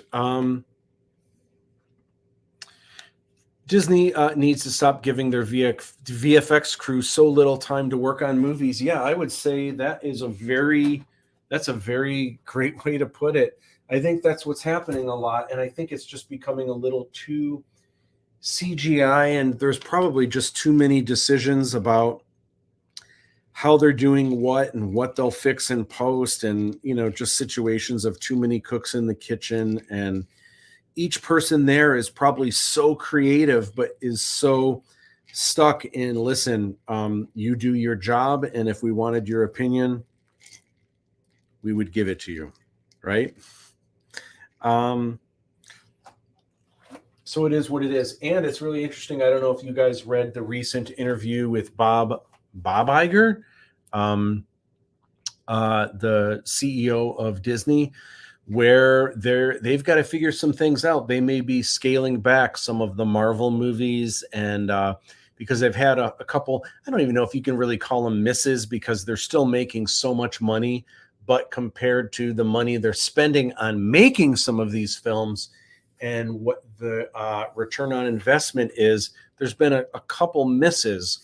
So that'll be interesting to see. You two did the Mission Impossible original theme, did they? Gosh, I didn't remember that was you too. I was actually just thinking last night when I saw it, the Mission Impossible theme is so catchy, and if you know anything about music, I actually used to. Well, I guess I'm still a musician, but music used to really be my jam. And there was a time when I thought that's what I was going to do. Well, like when I was in high school and maybe my early college years. The Mission Impossible theme is in a 5/4 time signature, which is kind of, it's not that it's odd, you just don't hear it often. And so much of what you hear today, in especially anything on the radio, 9 times out of 10, it's going to be 4/4, and it's just a straight up dance beat. And while I will admit 5/4 is probably really hard to dance to, 5/4 is awesome to set action to. And the Mission Impossible theme, the one, dun, dun, dun, dun, dun, dun, dun, dun, it's 5/4 time. And there are some great songs that are 5/4 time that you may not have known they were 5/4. I think I even saw recently, maybe it was a 7/8 time signature. There's a Taylor Swift song that's like 7/8 time or something. that I was shocked to hear. I don't really know Taylor Swift songs, but Queens of the Stone Age sometimes does 5/4 time signatures. Rush sometimes does 5/4 signatures, and I just love it. I love funky time signatures like that, but that's because I'm a prog rock guy myself. So I didn't know that they did the one, and then I want to say Limp Bizkit did one of them, maybe the second one or the third one. All right. By the way, I saw that U2 is going to be playing a concert at that new Crazy Giant Sphere in Vegas. Boy, does that look amazing, huh? That's wild. I always remember Roy Schneider's comment in Jaws about fear of water and living on an island. It's only an island from the water. Yeah, that is great. That is great.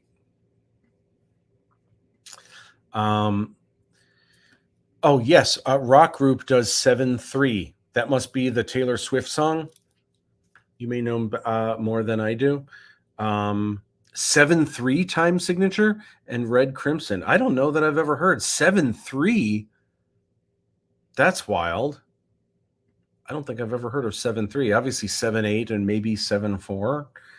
Or sometimes, like if you look at Rush has a lot of songs that I would have assumed were 7/8, but when you look at the actual sheet music, it'll just change every other measure from 4/4 to 3/4, kind of back and forth, and then it's like, why don't you just make it 7/4?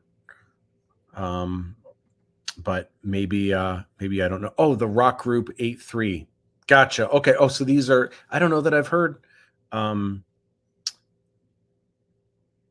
don't know that I've heard of this rock. It must be a prog rock group. Anyway, so yeah, so Indiana Jones, there you go. Yes, the group does 7/3. I know it's 7 timing. Interesting. Very cool. Yeah, I love that stuff. And I love the Mission Impossible theme in 5/4. It just rocks. And it's, man, you just hear that music and you just want to run like Tom Cruise, with the running like this, and you want to go sneak around. And man, there was so much really cool sleight of hand thievery and stuff in this film. A lot of fun for sure. All right, so I want to chat about some of what's going on with Aladdin. Let's dive in. So the backer kit is what I've been using, obviously, to get all the swag boxes out. As you can see here, we'll skate past this really quick. I was a little bit behind getting that first swag box out, so we'll kind of ignore that. This isn't even all the swag boxes. This is just one of the days that my friend Amber and Jeff Rabrovich helped me put a bunch of these boxes together. These were just some of what needed to be filled and shipped out. So anyway, so all of the swag, most of the swag boxes are out. In the past week, there are a number of you who have contacted me. Hey, I see that everyone's getting their swag box. I haven't gotten mine yet. So then I'll check and it's like, oh, well, you haven't gotten yours yet because you haven't filled out the backer kit survey. I need your address. I need to know which shirt you want, what your shirt size is, which Fiji enamel pin that you want. And once I get that information, I can ship it out to you. So there's a couple that are going out tomorrow, actually. In addition to that, the unboxing. So you guys have been so great at sharing your unboxing, either photos or some of you who have been doing videos. There's a really cool Aladdin 3477 swag box 1 unboxing video that Dave Todd shared. And this was really, really cool. I actually have it. You can find it I shared it on some of my socials, but also if you go to the Aladdin 3477 page, I believe if you go, there's a playlist for reactions and unboxings and all of that. If you go to that playlist, you will find this video. This is a really cool video because this is Dave Todd, who is one of the executive producers, not just through the Kickstarter, but also Dave was really instrumental behind the scenes during the filming, helping in almost every imaginable way. Of course, everyone helped in almost every imaginable way, but also after filming, Dave has been really, really helpful with the editing and helping with the script and making sure that everything kind of makes sense and has continuity. But what's great about watching his swag box opening, he's got some really great stories and some behind the scenes about some of the items that you are looking at that you're going to get. And it's really interesting, especially for me, to kind of hear some of this coming third person through someone's experiences, having worked on these films.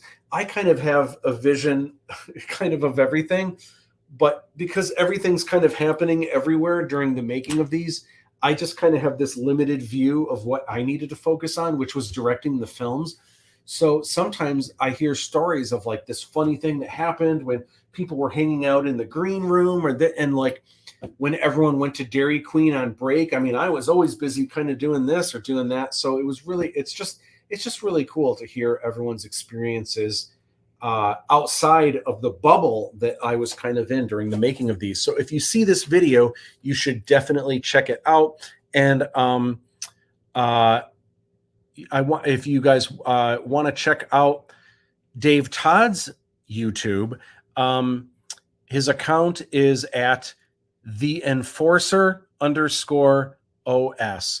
And one of the reasons you want to check this out is Dave Todd himself has a trilogy of books that he is writing. It's also sci-fi. It's a very different sci-fi than the whimsical Aladdin. This is really cool action, almost like military-based spy thriller, just awesome sci-fi a little bit. There's maybe a little bit of inspiration from The Matrix. It's really, really cool stuff. But check out his YouTube. And also, he has a Patreon. And the books aren't out yet, but he has been sharing on his YouTube. He's been sharing kind of audiobook form chapters where I believe he already has the first book written, but he's writing books 2 and 3, if I'm not mistaken, at the same time. And he's dropping once a month a new chapter that you can listen to, which is really, really cool. And you can access those through his Patreon. So he'll have all that information. And Dave, you're here. You're welcome to share a link to your Patreon as well. Please do. And check out Dave on YouTube. Yes, the album 90125, awesome music, absolutely. And actually, when I'm on the treadmill and I'm trying to get back on it, I had kind of during the initial Aladdin stuff, I kind of fell off the treadmill, not literally, but so I'm looking to get back on it. But I have playlists, music video playlists that I run to, and there's definitely some Yes music that when I hear it, it just makes me run. I absolutely love it. God Tank, hello everyone. Does anyone know if the Indiana Jones Adventure Series Map Room Indiana Jones is coming to the U.S. soon? The Indiana Jones Adventure Series Map Room. You may need to let us know what that is. Is that a Hasbro like replica of the Map Room from Raiders of the Lost Ark? I'm not sure exactly what you are referring to. Is that something that was like available at the Indiana Jones Adventure in Tokyo or something? I would like to know myself. Oh, YouTube blocked my thing again. Okay, so Dave Todd has, here we go. So the Patreon that you can see here, it's patreon.com, Enforcer OS with no underscore. So definitely check Dave out on Patreon. And it looks like you're on Twitch. So I mean, you might as well give us your Twitch now too. For those of you that are on the Twitch, I need to grow my Twitch so much. But what's your handle on Twitch so people can check you out there? Because Twitch is where Dave is doing some gaming and is building a kind of a fan base there and chatting with people about his products and obviously chatting about Aladdin 3477. So definitely follow Twitch as well. And Dave is there. It's the same with no underscore. It's just the Enforcer OS on the Twitch. And as soon as I get on the Twitch, Dave, I will follow you there as well. That's on my list of things to do. I got to get in. I got to get up to get down. So like, this is awesome. Like, you guys are sharing images of all of the cool stuff that you guys are getting. Please continue to do so. And I also want to see images of your items specifically. If you guys are wearing the shirts, I would love to see that. Once you build your minifigs, where are you displaying these minifigs? Do you have cool places you're putting the stickers? I want to see your Fiji enamel pin on your denim jacket. I'm super excited to see that. I want to bring this up again just because it's been so funny. I've seen some people with your unboxing videos and with your sometimes just your photos. I've seen people pull out a pen and say, oh, an Aladdin 3477 pen. Cool. And then they set it down. It's like, whoa, hold on a second.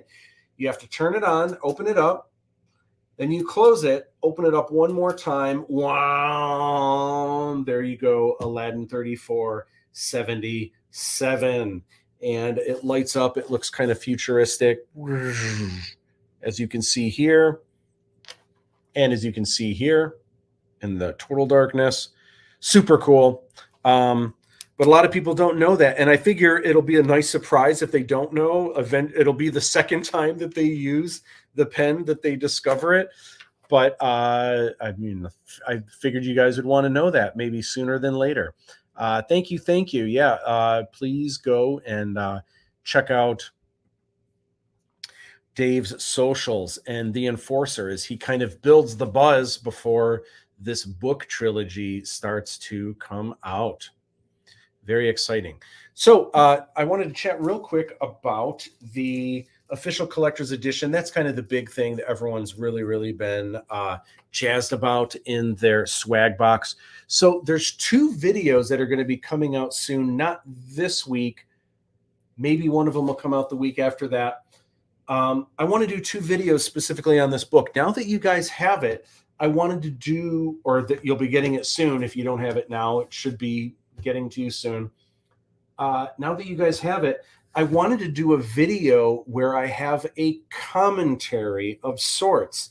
I have a way that I can kind of digitally go through the pages, through the spreads actually, and you can kind of see where my cursor is. So I wanted to go through and talk about not the content itself, but how I put the book together, what I was thinking with the design, why I put certain information in, how I chose certain images, how I did some artwork, or what I did to create the layouts. For those of you that may be interested, if you think like this looks like a cool book, I guess I should pull this out here. For those of you that think this looks like a rad book, I hope you guys think it's rad. And if you ever wanted to make a book like this for your own project, how would you do it? So I want to have a video that kind of dives deep into the creation and the layouts of this book. Then I wanted to do another video, probably not the week after, but maybe the week after that. Now that this is in your hands, I thought it would be cool to do an audio book of sorts, an audio book where you can see the images. It would be on YouTube, but it would also be something that if you wanted to listen to literally from cover to cover, if you're at work, like maybe you've got this book now and you think it's cool and you've looked at all the pictures, but you just don't have time to read it. But you might be thinking, man, I wish this was an audio book. I thought it would be cool to give a read through, to do it live. I probably wouldn't have time to edit it in case I fumble any of my words, which obviously, if you watch the live stream, I do from time to time. But to read through and kind of give you the content so that you can listen to it and perhaps watch it if you want to see kind of the pages that I'm reading through, just to have that available to you. And it would be on my YouTube. It would be for free, but something for you guys to check out. Is that something any of you would be interested in having, just to kind of be able to listen to it? Let me know, because that's something that I was considering putting on the table. I need Aladdin pen while using You Can Draw Star Wars book. Yes, that is a great combination. Awesome. They actually did limited edition You Can Draw Star Wars pencils in promotion for the You Can Draw Star Wars book. True story. All right, so here is what's going on at this very moment.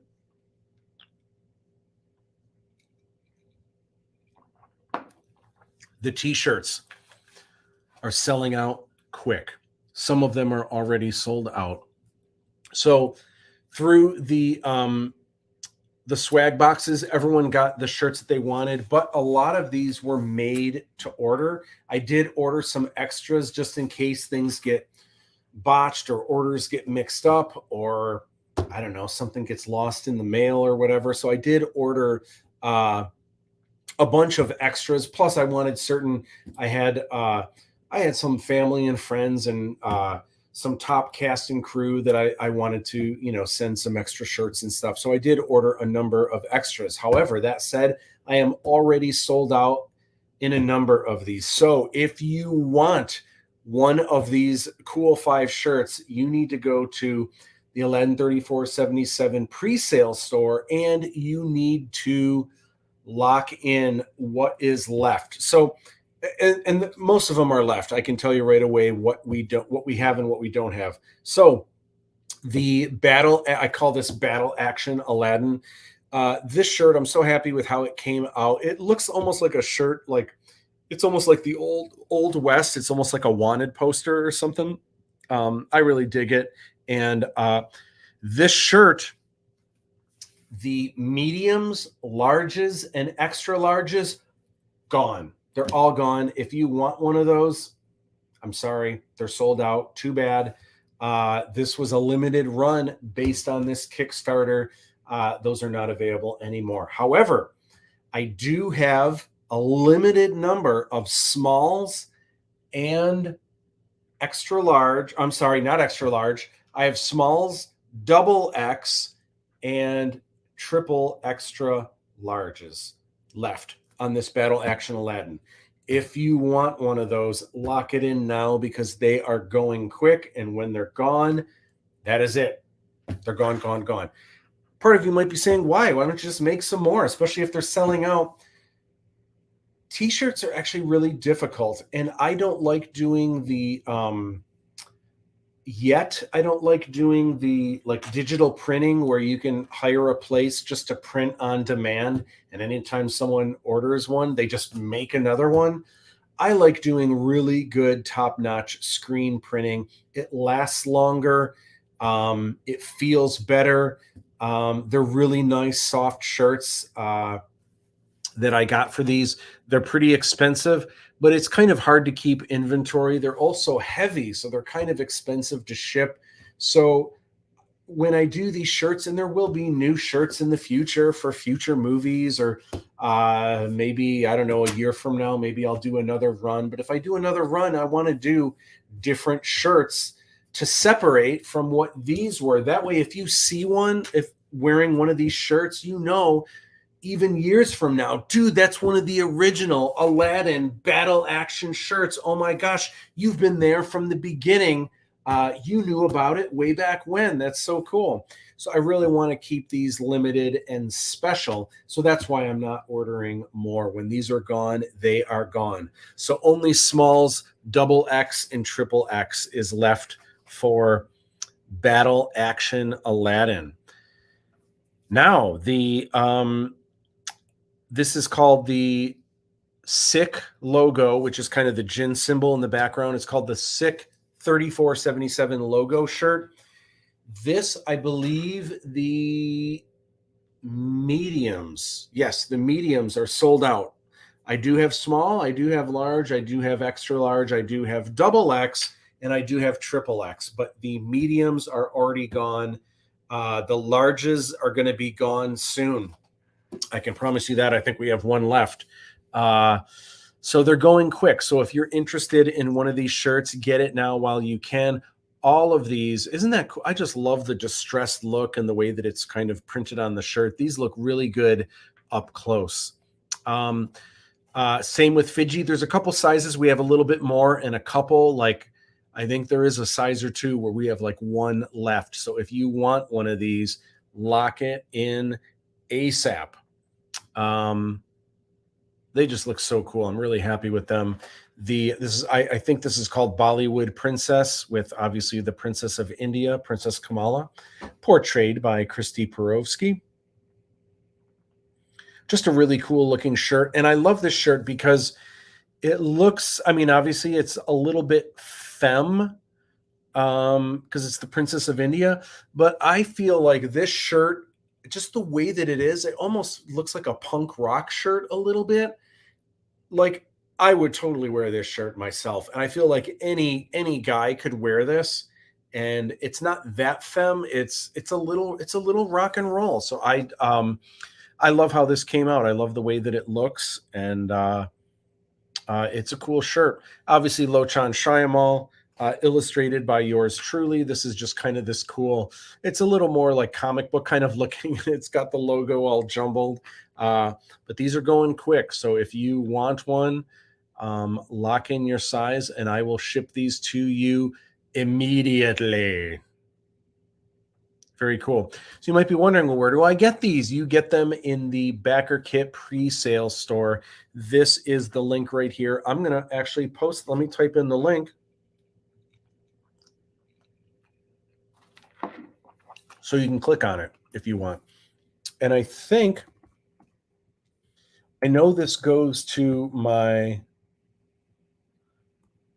YouTube and it goes to my Facebook. Where are we here? Oh, wait, this is an S. This is a secured work. Aladdin 477. Backerkit.com /hosted with the mosted _ pre-orders. To my peeps on Twitch, if you're still there, Dave, and anyone else, if you're still there, let me know if this also shows up. Oh, it looks like it does show up on Twitch. Let me know if you can see that on Twitch. I know that or at least I'm pretty sure, did it pop up? It did pop up on YouTube. I'm pretty sure it pops up on Facebook as well. But I wasn't sure if it was popping up on Twitter or if it was popping up on LinkedIn. But Roger, awesome. I just wanted to know if that showed up on Twitch. It looks like it has. Yep, worked on Twitch. Awesome, thank you. So check that out and nab those shirts while you can. All right, what I wanted to chat about now is Comic-Con International for a number of reasons. For one, it's happening this week. Comic-Con International, if you don't know, it is the granddaddy of pop culture shows. So like here in the metro area, we have a Motor City Comic-Con, and it's actually pretty big. A lot of people would probably think it's big if you live in, let's say, Missouri, and they have a Comic-Con there. And if you came to the Motor City Comic-Con, you might be like, oh my gosh, this is huge. But if all you know is the Motor City Comic-Con, and then you go to San Diego Comic-Con, otherwise known as Comic-Con International, you have no idea how big this is. This isn't just the biggest Comic-Con in the world. This is the biggest show. It's the biggest convention in the world. There's so many attendees. There's so many events. it explodes through the rest of downtown San Diego. It is just crazy. It's awesome. It's amazing. It's cool. Underneath the hood, not always amazing, not always cool. The people that run the show are great, but it's become difficult in the years as it's gotten bigger and bigger as an artist, as someone that runs their own business, a small business. I mean, I'm not even family owned. I'm just person owned. It's just me, you know. Um, it's become it's becoming more and more increasingly difficult, and we get nickel and dimed for everything. What I wanted to chat about, I'm so curious what your thoughts are on Comic Con, past, present, and future. We're talking about it because it's happening this week, but we're also talking about it because something new has happened that's going on this year with Comic Con that throws kind of another wrench in this whole thing. Dave says, yeah, San Diego Comic Con changed perspective on everything.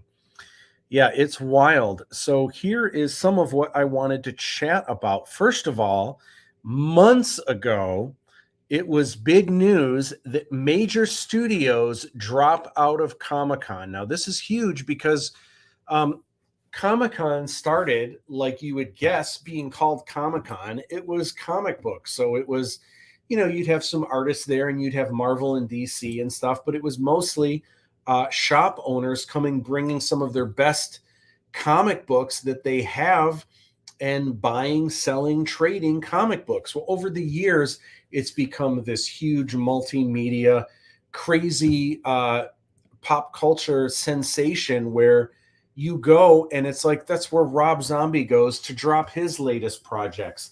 You'll see people like comedian Dane Cook walking around. You'll see big name actors there promoting all of their latest movies. And it is just this insane, huge, amazing thing. I love it. As a fan, it's amazing. It's great. It's so cool. As a creator, it's gotten more and more difficult over the years. Anyway, here's kind of the big thing that's happening this year. And I'm curious what you guys think about this. Major studios drop out of Comic-Con. So this is already from June. And it was big news that not only Marvel Studios canceled a while back, Marvel being obviously the big, I can't think of a company at Comic-Con that would be more anticipated. Marvel Studios was the first to cancel.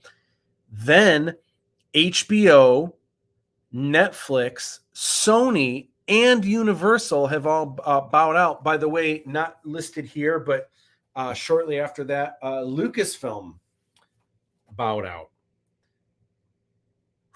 Then this just announced earlier this week, the hits keep coming for Comic-Con International as another Hollywood studio decided to skip. Warner Brothers owned DC Studios, rival to Marvel Studios, which is not coming this year, will also bow out. The studio that produces Batman and Superman films was initially thought to be, by some, to be taking advantage of Marvel's absence. So that was the big news, that Marvel was bowing out and that DC was going to use this opportunity to swoop in and really get some buzz happening for their new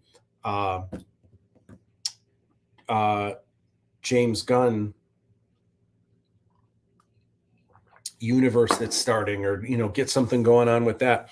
Obviously not the case. So let's talk about this. There's a lot that needs to be discussed. There needs to be more of them so they can be more accessible. Even our local Great Lakes Comic-Con only had a wait list for artists this year. That's one of the things that I wanted to kind of chat about, and that is, it was really interesting in my perspective through my career. I have a really weird take on kind of a lot of that. So When Comic-Con started, again, it was only comic books. It was only comic book artists. I started going to Comic-Con, and I had been to the Motor City Comic-Con and conventions in Chicago prior, like in the late 80s and obviously early 90s. 1994 would have been the first year that I would have attended San Diego Comic-Con. And I was there as an exhibitor, I want to say every single year for probably the next almost 20 years. Never missed a single year until I started filming the Aladdin movies. And then I stopped doing them, always thinking that I would return one day. But what was interesting is when I started, it was all about the comic books, and some of the other media and stuff was coming in. But when I first started, there, at least from my observation, there were no book illustrators. There were no movie poster illustrators. There were no storyboard artists. There were no other artists. I'm not saying they wouldn't have gone there to check it out. If there were artists exhibiting, they were there promoting comic books. That was like the thing. I got this idea in my head. I was trying to break into comics, but at first I had kind of a rough time. I was breaking into Star Wars really easy, and I was illustrating book covers. And I started doing, I was actually doing comic book covers first, and then I started doing interiors as well. But when I was breaking in, I got this idea because Comic-Con was getting bigger and bigger. I thought, why don't I try to set up at Comic-Con? And I thought that maybe I wouldn't be able to, because at first I wasn't really in. I didn't have a name in the comic book world, and I didn't really have a name in any world, really, because my career was just getting started. And I felt like, man, I don't know if they would let me in. Well, they let me in. At that point, I did have some Star Wars titles under my belt, and they were happy to have me. So I just kind of had this, I started this thing where I was like, I want to really promote myself. I talked a little bit earlier about music used to be my thing, and I used to be in like various rock bands and stuff. So I was from an early age, even before I was really, really getting into the art world as a career. When I was into music, I was really into promoting myself and doing all of the grassroots techniques for marketing and trying to promote shows that were coming up. And my gosh, when I was in a band, we would go to Meijer, which is kind of it's almost like a Walmart, but it's like a Target kind of, but even more bigger and has more stuff here in the Midwest. I would go to Meijer's locations. We would hang up flyers for our band on bulletin boards at Meijer, thinking, I don't know what we were thinking. We didn't have a Hollywood strip here in the Metro Detroit area. I don't know what we were thinking. Like, people are going to be shopping, and as they're walking out of the store with their groceries, hey, what is this rock band that's playing at this place this weekend? Oh my gosh, I'm going to go check it out. I don't know what we were thinking.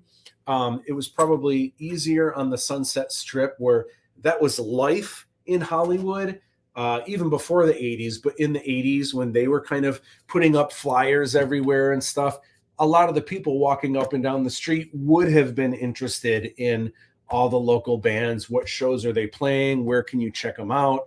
Meijer's Meijer Thrifty Acres was probably not the place to do that. But so I got this idea of kind of becoming an illustrator, hitting places like Comic-Con and anywhere that I could go. And I just started promoting myself like I had not seen any other artist do. By the way, I am not saying what I was doing, everyone copied off me, and now everyone does that. That's not what I'm saying. But it definitely evolved over the years into kind of what I was doing. And now when you go to Comic-Cons, there are all kinds of artists, but a lot of artists kind of doing what I was doing just as an illustrator, illustrating all kinds of properties. The thing that's kind of become difficult, though, in a lot of these shows is Comic-Cons and science fiction conventions and local Comic-Cons and everything, they've become a place for every local artist to go and share their wares. So this has kind of become difficult because it used to be if you weren't an actual comic book artist or even a published artist, there would be no reason to have you there. Like, why would they have garage, people selling stuff like at a garage sale, or people selling prints that they print out, off their inkjet printer? Like that doesn't even make sense. Why would they do that? But over the years, I think more and more artists have seen this as a vehicle to get their work out there. And of course, as you should, as an artist, you should take advantage of everything you can do to get your work out there. But how it's kind of become difficult now at a lot of these conventions is you have rows and rows of artists. And by the way, these conventions, they see it as an opportunity to make money. You can't set up for free. You have to pay hundreds of dollars, if not thousands of dollars. And in fact, I've got something to chat about with Comic-Con, speaking of money and how much things are when you set up at a show like this. But at a local show, you might have to pay $250, maybe $500 to have a table space for the weekend. And if you want 2 table spaces, it's double that, right? So now, because it's a vehicle that anyone can go and set up, these conventions that already get money charging people to come in, when an artist comes in and says, hey, I want to set up there, if they say no, they're basically turning down money. So they say yes. So now there's wait lists, even at local shows. There's wait lists to get in as an artist. And it's kind of frustrating because there could be an actual comic book artist that maybe hits up a local show and says, hey, I'm going to be in town that weekend. I would love to set up at the show. And that show might say, get in line, buddy. Meanwhile, the artists that are selling there are just Etsy artists and people that don't even have the license to create that artwork. By the way, I'm not judging anyone or anything like that. I'm just saying over the years, this is what it's become, and it's become really, really difficult. It's a little frustrating sometimes for an artist like myself, and I know a lot of other artists that also do official Star Wars art for Disney Lucasfilm. It's a little frustrating where we are cats that play by the rules. For example, Disney Lucasfilm, they really only want me to create official Star Wars art. It's not that I'm not allowed to create a painting of Boba Fett. I'm allowed to do that, and I could sell that original painting. I'm not really, in fact, not really. I'm absolutely not allowed to create prints of just a random Star Wars painting. Like if I just create a painting of Boba Fett, say, oh, I want to make this a print now, print it myself, and then sell it for whatever I want, keep all the money. I can't do that. I probably could do it, and I could probably get away with it because they probably wouldn't know, or so much of this runs rampant that it's just hard for them to keep track of. But it's difficult. You have to understand, as an official artist, if I have a print, a Mandalorian print that is licensed through Acme, and I have the ability to sell these at shows, and I have to sell them for $50 a pop, and I don't just get to keep all that money. A percentage of that is going to Acme, and a percentage of that is going to Disney Lucasfilm, right? So I'm not even getting all of that money. It's really frustrating, though, if I have to sell a print for $50 or $60, but I'm set up next to an artist who just makes up whatever Star Wars stuff they want. They print it out on their inkjet printer. They've got their 11 by 17 print, and they can sell it for $5. They can sell it for $2 if they want to. They can do whatever they want. They don't have to pay any royalties. All they had to do was pay for the space, and they can make buttons. They can make coffee mugs, and they can print stuff on there. They can sell it for whatever they want. Meanwhile, I'm stuck only selling official Star Wars artwork that I had an opportunity to do officially, and I have to sell it for an official price. I can't, wheel and deal and just start giving this stuff out for, $20 a crack or even $5 a crack, whatever it is. Now, again, I'm one of those people where I think there's a place for everyone. So it's sometimes it's a little frustrating, but I'm also happy to see artists getting a leg in, getting their work out there, getting their work recognized, uh, doing whatever they can to lead to official jobs and to do official stuff.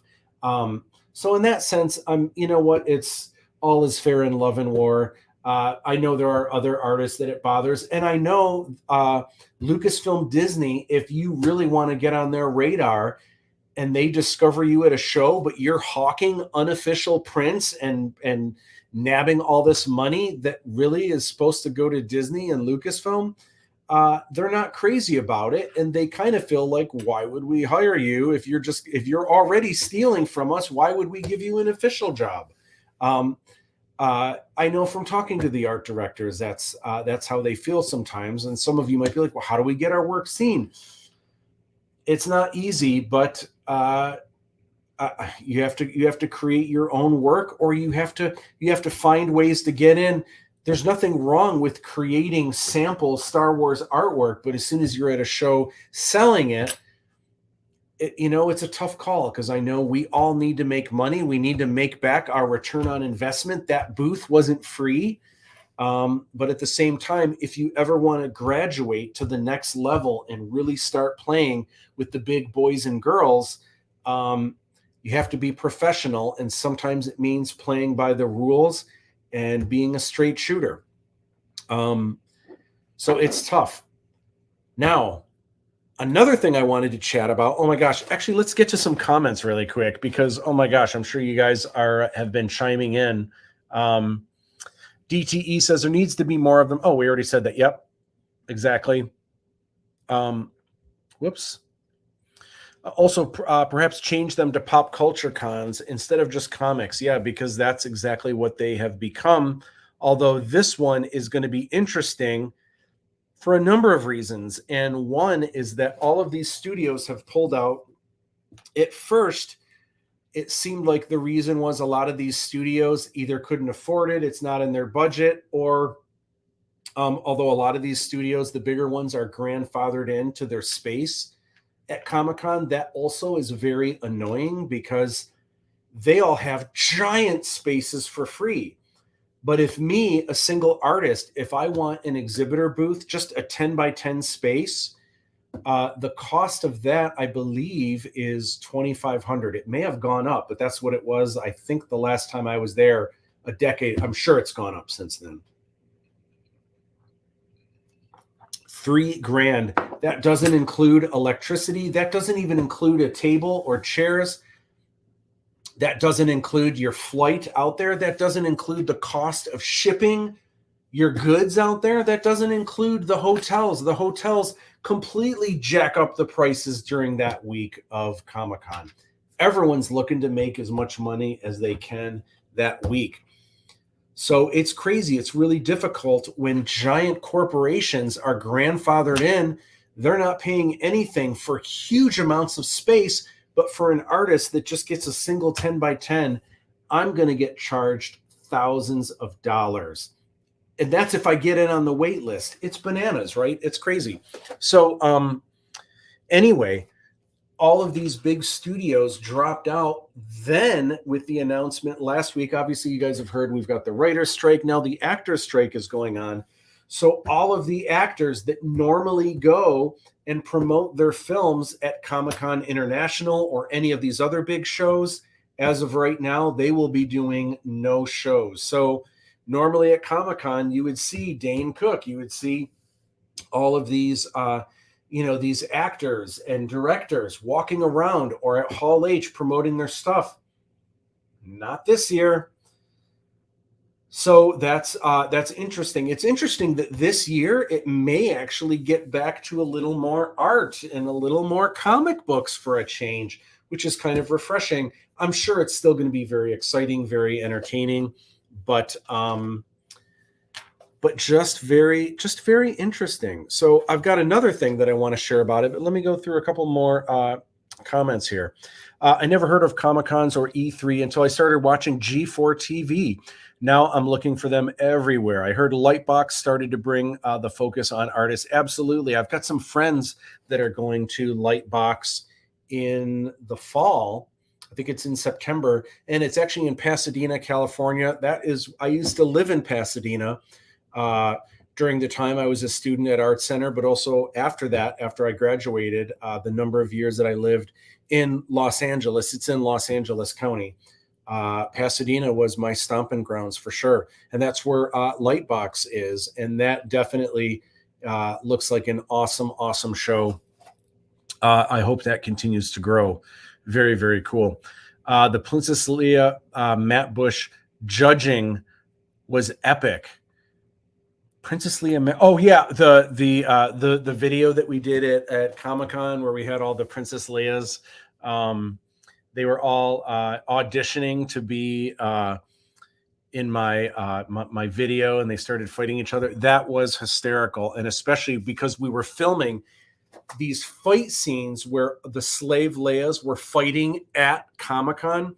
And truth be told, some of the stuff that looks like it's in a hotel, we actually didn't film that in San Diego. That was actually filmed, believe it or not, in Atlanta at Dragon Con. We didn't have time to film the hotel stuff. Maybe some of it was in San Diego, but most of that I think was filmed. The hotel stuff was filmed at Dragon Con, but all the stuff inside the convention center for sure was filmed at San Diego Comic-Con. And people were not some people were not thrilled about the ruckus we were causing with slave Leias fighting each other, fake fighting, of course, but that was a riot to put together for sure. They may not pay royalties, but they will definitely pay if they are caught. Certain brands are notorious for hardcore elimination of IP theft. Yeah, but I would have to say, as the years go on, it's getting harder and harder. It's rampant everywhere. Also, one of the things that I think the studios are seeing is that it's a little interesting because a number of years back, there was a Batman short film that came out that was it was created by a fan, and it was called like Batman. What was it called? You guys might remember Batman Dead Again or something like that. It was really good. This is like 10 years ago, maybe even more than 10 years ago. But I think they screened it at one of the Comic-Cons, and DC lost their Batman Dead End. I think that's it. DC Warner Brothers lost their cool because this short film was so good. It was actually better than the official Batman films and TV stuff that they were doing at the time. So it was probably embarrassing for DC Warner Brothers. So they put out this new rule: no more at comic conventions. They told all the conventions, you are not allowed to screen fan-made films, no fan films of any kind. It actually was a huge backlash, and it definitely did not make DC look good. It didn't make Warner Brothers look good, because they're essentially biting the hand that feeds.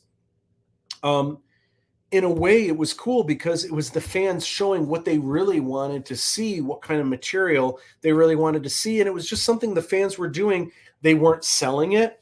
They weren't making money off it. It was something they were doing as fans. And yet DC Warner Brothers were like, how dare you? Naughty, naughty. You can't make fan films and show people them.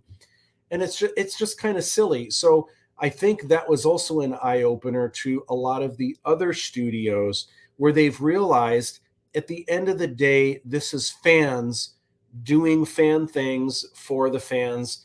And all it's doing, it's not like, I mean, look, does Disney need more money? Does Lucasfilm need more money? They're doing just fine. Really, percentage-wise, this is not even a sliver of the income that they take. If someone makes a fan-made Star Wars t-shirt, even if they're selling it, true, the money is not going to Lucasfilm or Disney, but all they're doing is promoting Star Wars or Indiana Jones, it's fans celebrating with the fans. They walk down the street, even if it's a fake shirt, it's a billboard for Star Wars. Like, how mad can they be? So I think that's part of the reason, especially with things like Etsy and how much all of this has exploded. They just don't have the time to have their lawyers write cease and desists for all of these situations. It's run so rampant, and you see it everywhere. And for the studios to even tell the conventions, hey, if you see any artist selling bootleg stuff, you need to kick them out and not let them back in. The conventions don't have time to police that stuff. They're busy counting the money that they got for they just don't have time. They also might not know, as they walk around and they see people selling prints, wow, that looks really good. Is that actually real? Is it fake? Is it a real print? I have no idea. I don't know. And they keep walking. And also to the fans, do the fans care? The fans do not care. If you have someone that absolutely loves Green Lantern and they see a print that's just awesome of the Green Lantern, let's say it's fan made, there's nothing official about it. If that fan likes it, they're going to buy it, right? So it doesn't make any difference to them. It's not like if they take it home and frame it and it's cool, if their friend comes over, oh, that looks awesome. Hey, wait, is that official DC? No, it's fan made. That's not going to happen. If it looks cool, it is cool. I would say most people don't care about that. So it's a tough thing. It's there's so many different angles to it. I'm not here to judge either way, and this is just this is how it is. This is where it has gotten. Disney has known to send cease and desist letters to their places like preschools for having Snow White painted on their walls. Yes, that is true, and you probably still see it a lot with things like Mickey Mouse and different IP like that. I don't know that they do it as often now as they used to. They used to be really, really good at doing that. But again, with things like the internet, things just happen so much and so quick everywhere. It's really, really difficult to do. The scene where the Leah's dragged Matt remind me of the Aladdin dragging scene. Oh my gosh, that's exactly what that is. And they're both under a table as well. I never realized that was the... that's exactly what that was. And I'm wondering if when I came up with that idea, if that was directly from the Leias that pulled me under when I had the lipstick kisses all over my head. Wow, that's so awesome that you put that together. That's interesting. I wonder if, man, I need to make a video where I show that happening to me and then show it happening to Aladdin. That's interesting. It's life. Is it life imitating art or art imitating life? Batman Dead End. Yeah, that's what it is. With Joker and Aliens. There was another one with Joker and Alien. Maybe that was the one. I thought there was a couple that person did, and I forget that guy's name. And I want to say he directed a big film after that. That was his calling card to direct a big feature. Star Trek Continues series had the same problem.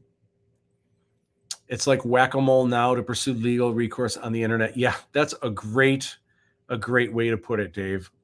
I agree 100%. So I want to give one more story, just one more thing that kind of happened recently with me.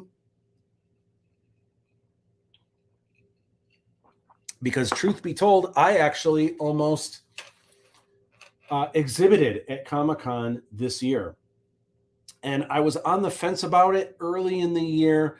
I wasn't sure how things were going to go with Aladdin. And I thought, man, that would be awesome to go to Comic-Con International this year and to promote Aladdin, to get like a big booth and to get, video screens up, like some of you may have seen at some of the Star Wars celebrations. And now that everyone's real excited about Aladdin 3477, just to do a really big show. And again, it would be another vehicle to sell the remaining shirts that I have left, like Aladdin right here, right? To sell these official collector's editions. How great would that be?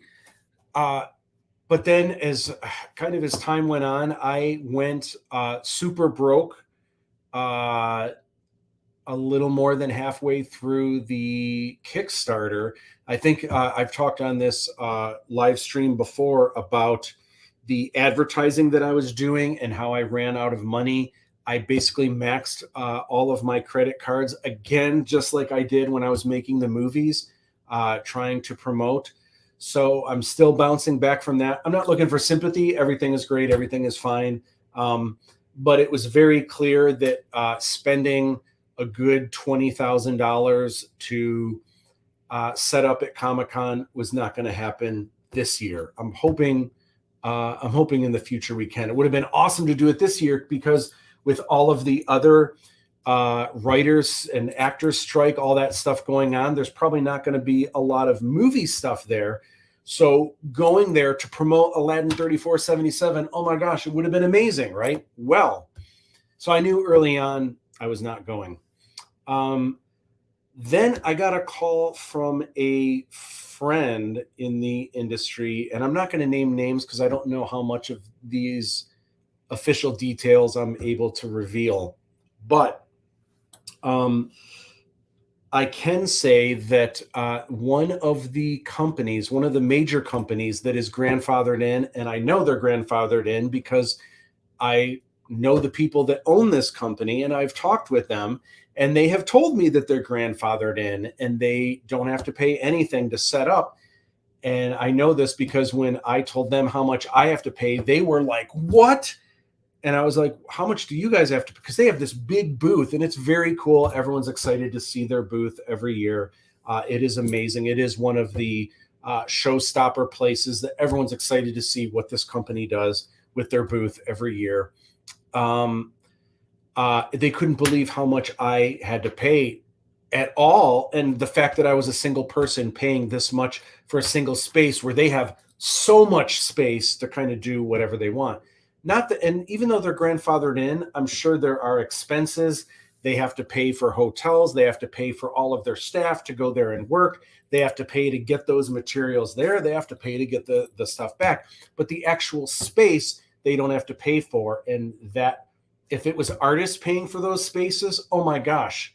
I'm trying to think how much that would be. If it's like $3,000 for a person, I mean, we're talking, if it was artists paying for that amount of space, it would be maybe $40,000 or something like that. Now, granted, this company, it's one of the things that people talk about. It's one of the places that everyone takes lots of pictures of. Anyway, what happened? And again, I'm not going to name names or anything like that because I'm not sure I'm supposed to be talking about any of this. Anyway, a friend in the industry contacted me and said, "Listen, here's the scoop. This company is not exhibiting this year. By the way, it's not even one of the companies that I have listed in these news articles. It's another giant company that everyone loves seeing at Comic-Con. Not even one of the ones I listed." But anyway, this friend of mine said they're not exhibiting. But what they've done is they've offered the entire space to this person to set up, however, at a cost, which already is kind of like, wait a minute, it's a space that you normally give for free to this big company. But now this other, and I'll just go ahead and say it, it's another artist, a very well-known artist that you guys would probably know if I said this person's name. But they had to pay, they were given a steal for this space. The price they were given was $15,000 for this entire space, which is honestly, compared to what artists normally would spend for a little space, it's a steal. Granted, though, it's $15,000. Like, what artist can afford? Oh yeah, it's $15,000 for this space. Sure, yeah, I can rent that for a weekend. So this artist called me and said, man, I really want to take advantage of this. I can't do it myself, but I could do it if I split it with you. And they're offering the space to me. They're not interested in splitting it up. So it would have to go under their name, but they would split it in half, and we would have signs like one half would be me, the other half of this giant space would be this other artist, and I would pay half. So I would only have to pay $7.5 grand for a really nice amount of space. So this is a month ago, maybe. Yeah, it was a month ago that I got this this phone call. I had to do some thinking because the opportunity, now this is only a 1-year thing, because next year this company gets to come back and they get their space again for free. But now I had an opportunity for a huge amount of space, and oh my gosh, to set up ALADDIN 3477, I could have big screens. Oh my gosh, like I had to, I only have a month. But I told them, I said, you have to give me a day to think about this, because oh my gosh. In the end though, I jumped online. I started looking up what are the actual costs going to be. It's $7.5 grand just for the space. Not to mention, well, how much are they charging for electricity? Even things like tables and chairs, they don't even give you that stuff for free. You have to pay for it.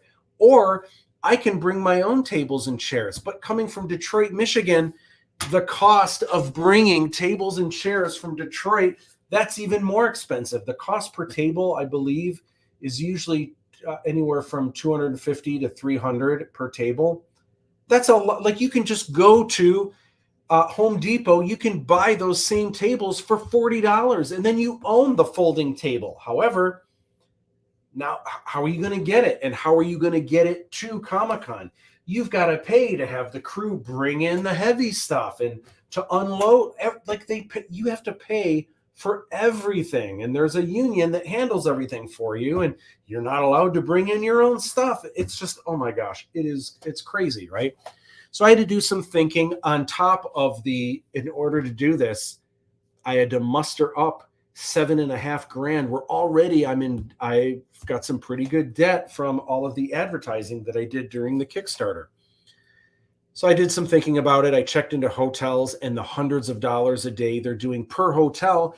I'm going to need people to come and help me. And even if my peeps come and help me for free, I've got to pay for their food. And all of the restaurants jack up their prices that week. All of the hotels jack up their prices during that week. Like, oh my gosh. And I'm going to have to rent vehicles or cab it the whole time or Uber it. I mean, it's going to be insane, like all that stuff that week. Anyway, obviously I am not doing Comic-Con, and this artist was bummed out. I hope they're still doing it, and maybe they found someone else. I don't know. But I couldn't do it. I couldn't muster up the funds this year. If it was almost any other year, I would have been like, dude, for that space and the location that it's at. I know it sounds like who in their right mind would spend that much money. Sometimes you have to spend money to make money. And for what it was, and for what an artist would normally have to pay to get that much space in that location, it normally would be a lot more. So it was a missed opportunity. But again, this is kind of what I'm saying. Like, it's a little strange how things have kind of run around, and this is what a lot of what we're facing. I wish we had, we're having a writer's strike, we're having an actor's strike. Where's the artist strike? Like, where do we get to put our foot down with things that are happening now with AI? And by the way, I'm not completely against AI. I think there's a lot of really cool ways that it could be used. And I'm not even against people using AI for final output. If it works, it works. But I think there's some things that need to be put in place, some things we need to think about. Anyway, man, Comic-Con. So I'm just so curious, and I'm going to be following along the sidelines along with a lot of you. What is this week/weekend going to be like? And what's the vibe going to be at the show now that there certainly aren't going to be as many Hall H extravaganzas, if any, because even if there are certain studios going, there aren't going to be writers there, there aren't going to be actors there, and a lot of even directors are standing tall with their fellow writers and actors to support them. So it'll be interesting. I'm sure Comic-Con will still be fun for the fans, but it's going to be different this year for sure. Where is this going? What is the future of all of this? Yeah, the silver lining is opportunity for new IPs and content. I would agree, and it's another reason why I'm so bummed that I can't be there this year with Aladdin 3477. It would have been such a great opportunity because of the strike. Is a big reason why a lot of this is going on. But each year, this show and other Comic-Cons are evolving. It'll be interesting to see where are things going because of this. So super interesting. So for me, there's kind of what my last thoughts on this. A lot of people have been asking me. I haven't been to Comic-Con International or even locally the Motor City Comic-Con. I haven't been to in over a decade. Basically, once I started on Aladdin, that was kind of my focus. The only exception is Star Wars Celebrations. I've gone to most of those because I can't miss out on those opportunities. And part of it is because of Aladdin 3477. That is the perfect demographic to share Aladdin 3477 with. So that's one of the reasons I had to make those shows, and also to bring in some extra income. Although it's become more and more difficult. It's not that I ever lose money at any of these shows, but more and more, it's almost like I will make more money doing what I do and staying home than if I bust my chops getting all of this together and running myself ragged, putting on a huge spectacle for Comic-Con. I always make money on paper, but when you really consider not just financially what I'm putting in, but also the time and the effort, the time, everyone thinks Comic-Con, it's just a 5-day show. That's all, like, just 5 days of your time. Oh no. You ask any artist, they are working almost all year around prepping for what they are going to do at Comic-Con. What are they going to exhibit? How are they going to market it? What are they going to unveil? Are they going to have a freebie? Freebies might be free to everyone else. It's not free to the people that are giving them, right? So there are all of these things that you kind of plan throughout the year, and then you've got, boom, those 5 days to take it all in and to really go for broke and rock it out. But to the rest of the world, it was like, oh man, that must have been a crazy 5 days. No, it was a crazy year that just culminated into those 5 days. So anywho, it's a lot. And I definitely think I will return to Comic-Con, but will I be there every year? Will I go back to, it used to be the show that I had to do. And I know I talk to other artists that say they have to do it and they feel like it's where they kind of connect with their art directors and people. We have the opportunity to live all over the world, but then sometimes we don't even get to see the people that we're working with, our art directors and our editors. We don't get to see them in person until we come to a show like this and we get to, maybe do lunch or do dinner or go to an after party and kind of connect with some of these people. So it is really cool, but man, it's crazy. So I'm just curious. And I've noticed a lot of other people. I know a lot of, even my fan base, a lot of people that used to go to Comic-Con every year. Now they don't go every year anymore. Some of them don't go at all. And I think part of it is also social media, where Hall H used to be this thing where, oh my gosh, you would see trailers before anyone else. You'd see a panel and no one else knew what was going on the inside. Now, a lot of this stuff is streaming live. So literally, as people are seeing it, that camped out for hours or overnight to get into Hall H, we're just sitting at home with a candy bar like drink, candy bar drink like this, and we're watching what's going on. Cool. They just announced the new Deadpool movie. Awesome. Cool. From the comfort of our own home. So it's tough. It's a tough call. Where is this all going? Are the shows going to get better? Is the intimate personal experience that you get from Comic-Con enough? And especially, I mean, everything goes up. The price of tickets go up. The price that they're charging exhibitors go up. A lot of these studios, maybe not all of these studios will bow out next year, but it's happening more and more often that you're hearing these big studios taking a break and not doing it every year. So I'm curious where it's going. You guys might be joining me in taking a close look at Comic-Con this year. So interested in where things go. That is the advantage of the internet, cutting out a lot of the middleman, putting fans in direct contact with the artist. I would have to agree. And that's the interesting thing. And it's not that I make more money, and it's not all about money, by the way, but if this is your career, you need to obviously put food on the table. You need to put a roof on your head, right? It's interesting that at a show like Comic-Con, I will make way more during those 5 days than I would make during those 5 days here. But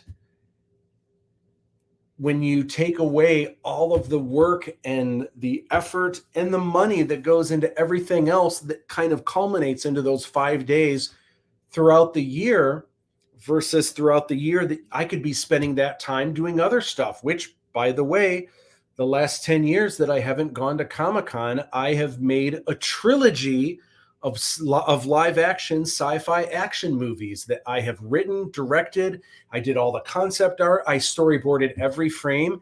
That's what I've been doing the last 10 years that I have chosen not to do. I couldn't have done any of that if I was still doing Comic-Con. So it's but yet I've been able to enjoy from the sidelines what everyone else is doing. So it's tough. I would never say that I'm never doing the show again. I miss it so bad. I want to do it, but I'm just curious the direction of where things are going, the feasibility of it all. Man, where is it going from here? Especially since some of Comic-Con is not available to many or too expensive. That it is, for sure. I advise signing up with your local comic book store Facebook page. My local store told me about a one-day Comic-Con for $20 in my city that had Tom DeFalco, former head of Marvel from the 80s. Oh, yeah. Wow, that's cool. Yeah, there are some cool local things that you can do. In fact, I did do a local event, and for those of you that follow me, you might remember last year, I think in February, I did a signing at a toy store locally here called Sergeant Red's. It's an amazing, really, really cool toy store, and did a signing there. Even though most people don't know me for toys at the time, I had done packaging for like Reservoir Dogs action figures, some Star Trek figures. But now I have these toys coming out soon. So I can't wait to get back to perhaps Sergeant Red's and maybe some other, when these new Fiji designer toys come out. I would love to do more local things like that. And I've got the minifigs now. There's actually a minifig store not too far from where I live as well. And I think that's a great way to do it and have more of a limited thing where it's special and it's just an afternoon and everyone's there to see you. You don't have any crazy like moving in stuff. Hopefully that store has some tables you can use. You bring in the goods, you set up, you have a couple hours of making some coin, meeting some fans, and then you go home and watch some tube, call it a day. Yeah, that is a great idea. Hey, Matt, it's Dan. Dan, what up? What's shaking, my friend? Yeah, it's so it's interesting to see where all of that goes. All right. So in kind of wrapping things up here, I just wanted to share a little bit of what is going on in the meantime moving forward. I am most of the way through the red carpet screenings for executive producers and also the backers that chose the add-on of the red carpet experience. So just a few more of those.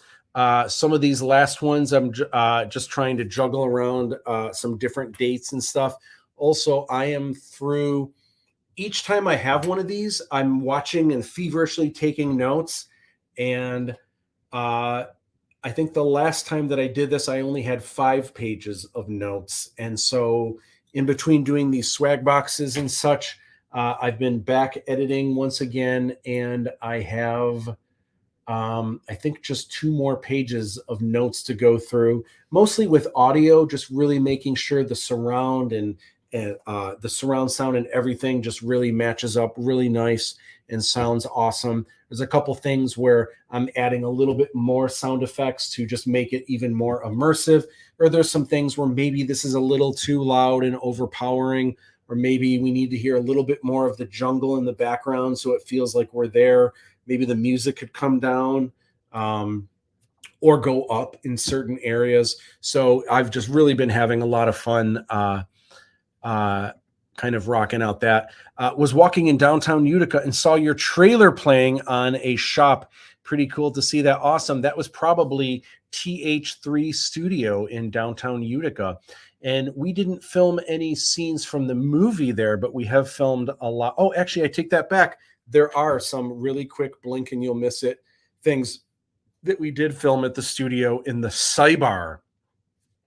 And as well,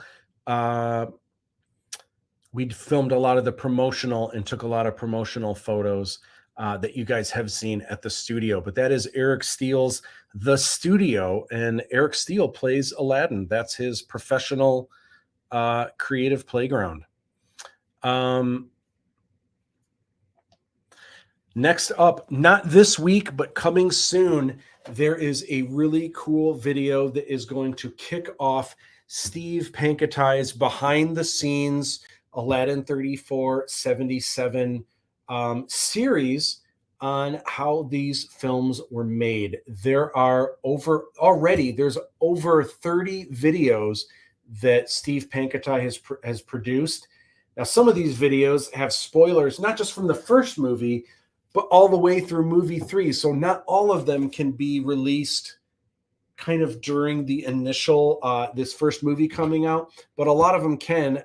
So I'm going to be dropping these in the next couple months leading into the release of the first film. But there's kind of a preview one that's coming out soon. It'll probably be not this week, but perhaps the week after or the week after that. Can't wait for you to see this video. It is awesome. I know on the content, it's been a little thin with just some of these videos, like, you know, how to make a minifig or, you know, some interviews that I've been re-releasing that were recut from the 24-hour live stream. So the content hasn't been as cutting edge. Bear with me. It's not that I haven't been working 24/7 to try to make everything awesome for you guys, but there is some really cool videos in addition to some, for those of you peeps that just follow me for the illustration stuff, a lot of that is coming as well. Can't wait for you guys to see. Speaking of Eric Steele's studio, one thing I wanted to draw your attention to is the Horror Film Roulette TV. I'm going to talk more about Horror Film Roulette as we get closer to it this Halloween season, but it's this really cool, it's a horror film competition to make short films. It's horror film related. We'll talk about that as we get closer. If any of you are filmmakers, you don't have to be local to participate. They get people from around the world to make cool films or animation. But the thing that I wanted to bring up with it is they have on their YouTube channel, leading until the unveiling of the Horror Film Roulette kickoff, which I believe is probably in September of this year, they have a 24/7 Horror Film Roulette TV, showing all of the horror film roulettes from the last 10 years. This is their 10th anniversary of the Horror Film Roulette. So if you want to see really cool, spooky, and some of them are funny and cute and everything else, but there's all kinds of different genres. If you want to check out some awesome short films that are really spooky, really creepy, check out the channel is actually called Horror Film Roulette, and 24/7 they've got a live broadcast of all of these films that are on a loop, on repeat. So if you tune in at all, chances are you'll see something different anytime you tune in. If you like this kind of stuff, you can have it on while you work. Man, put it on and check it out. All right. I will be back next Sunday night, and I believe James Polony will be in the hizzle. Today, Mike had something going on. James had something going on, but I believe James has told me next week he will be able to be in it to win it. He will be here hanging out. We haven't seen James in over a month. So, I've seen him, but you guys haven't seen him here in the lounge in over a month. So it'll be really cool to get James back in it, hanging out with us. And with that, my friends, that is the live stream lounge. Thank you guys so much. I guess I should check. Were there any last minute comments? There were not last minute comments. So that is my cue to rock and roll out of here. You guys are amazing. Thank you so much for hanging out with me tonight. I will see you 1 week from today. Be well to one another, and I hope you guys are enjoying your summer.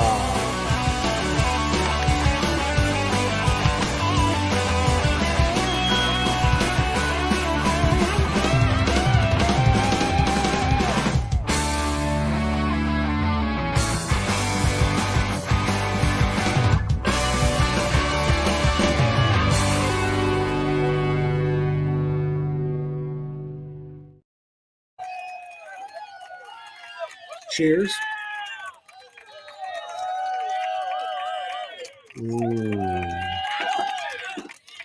And good night.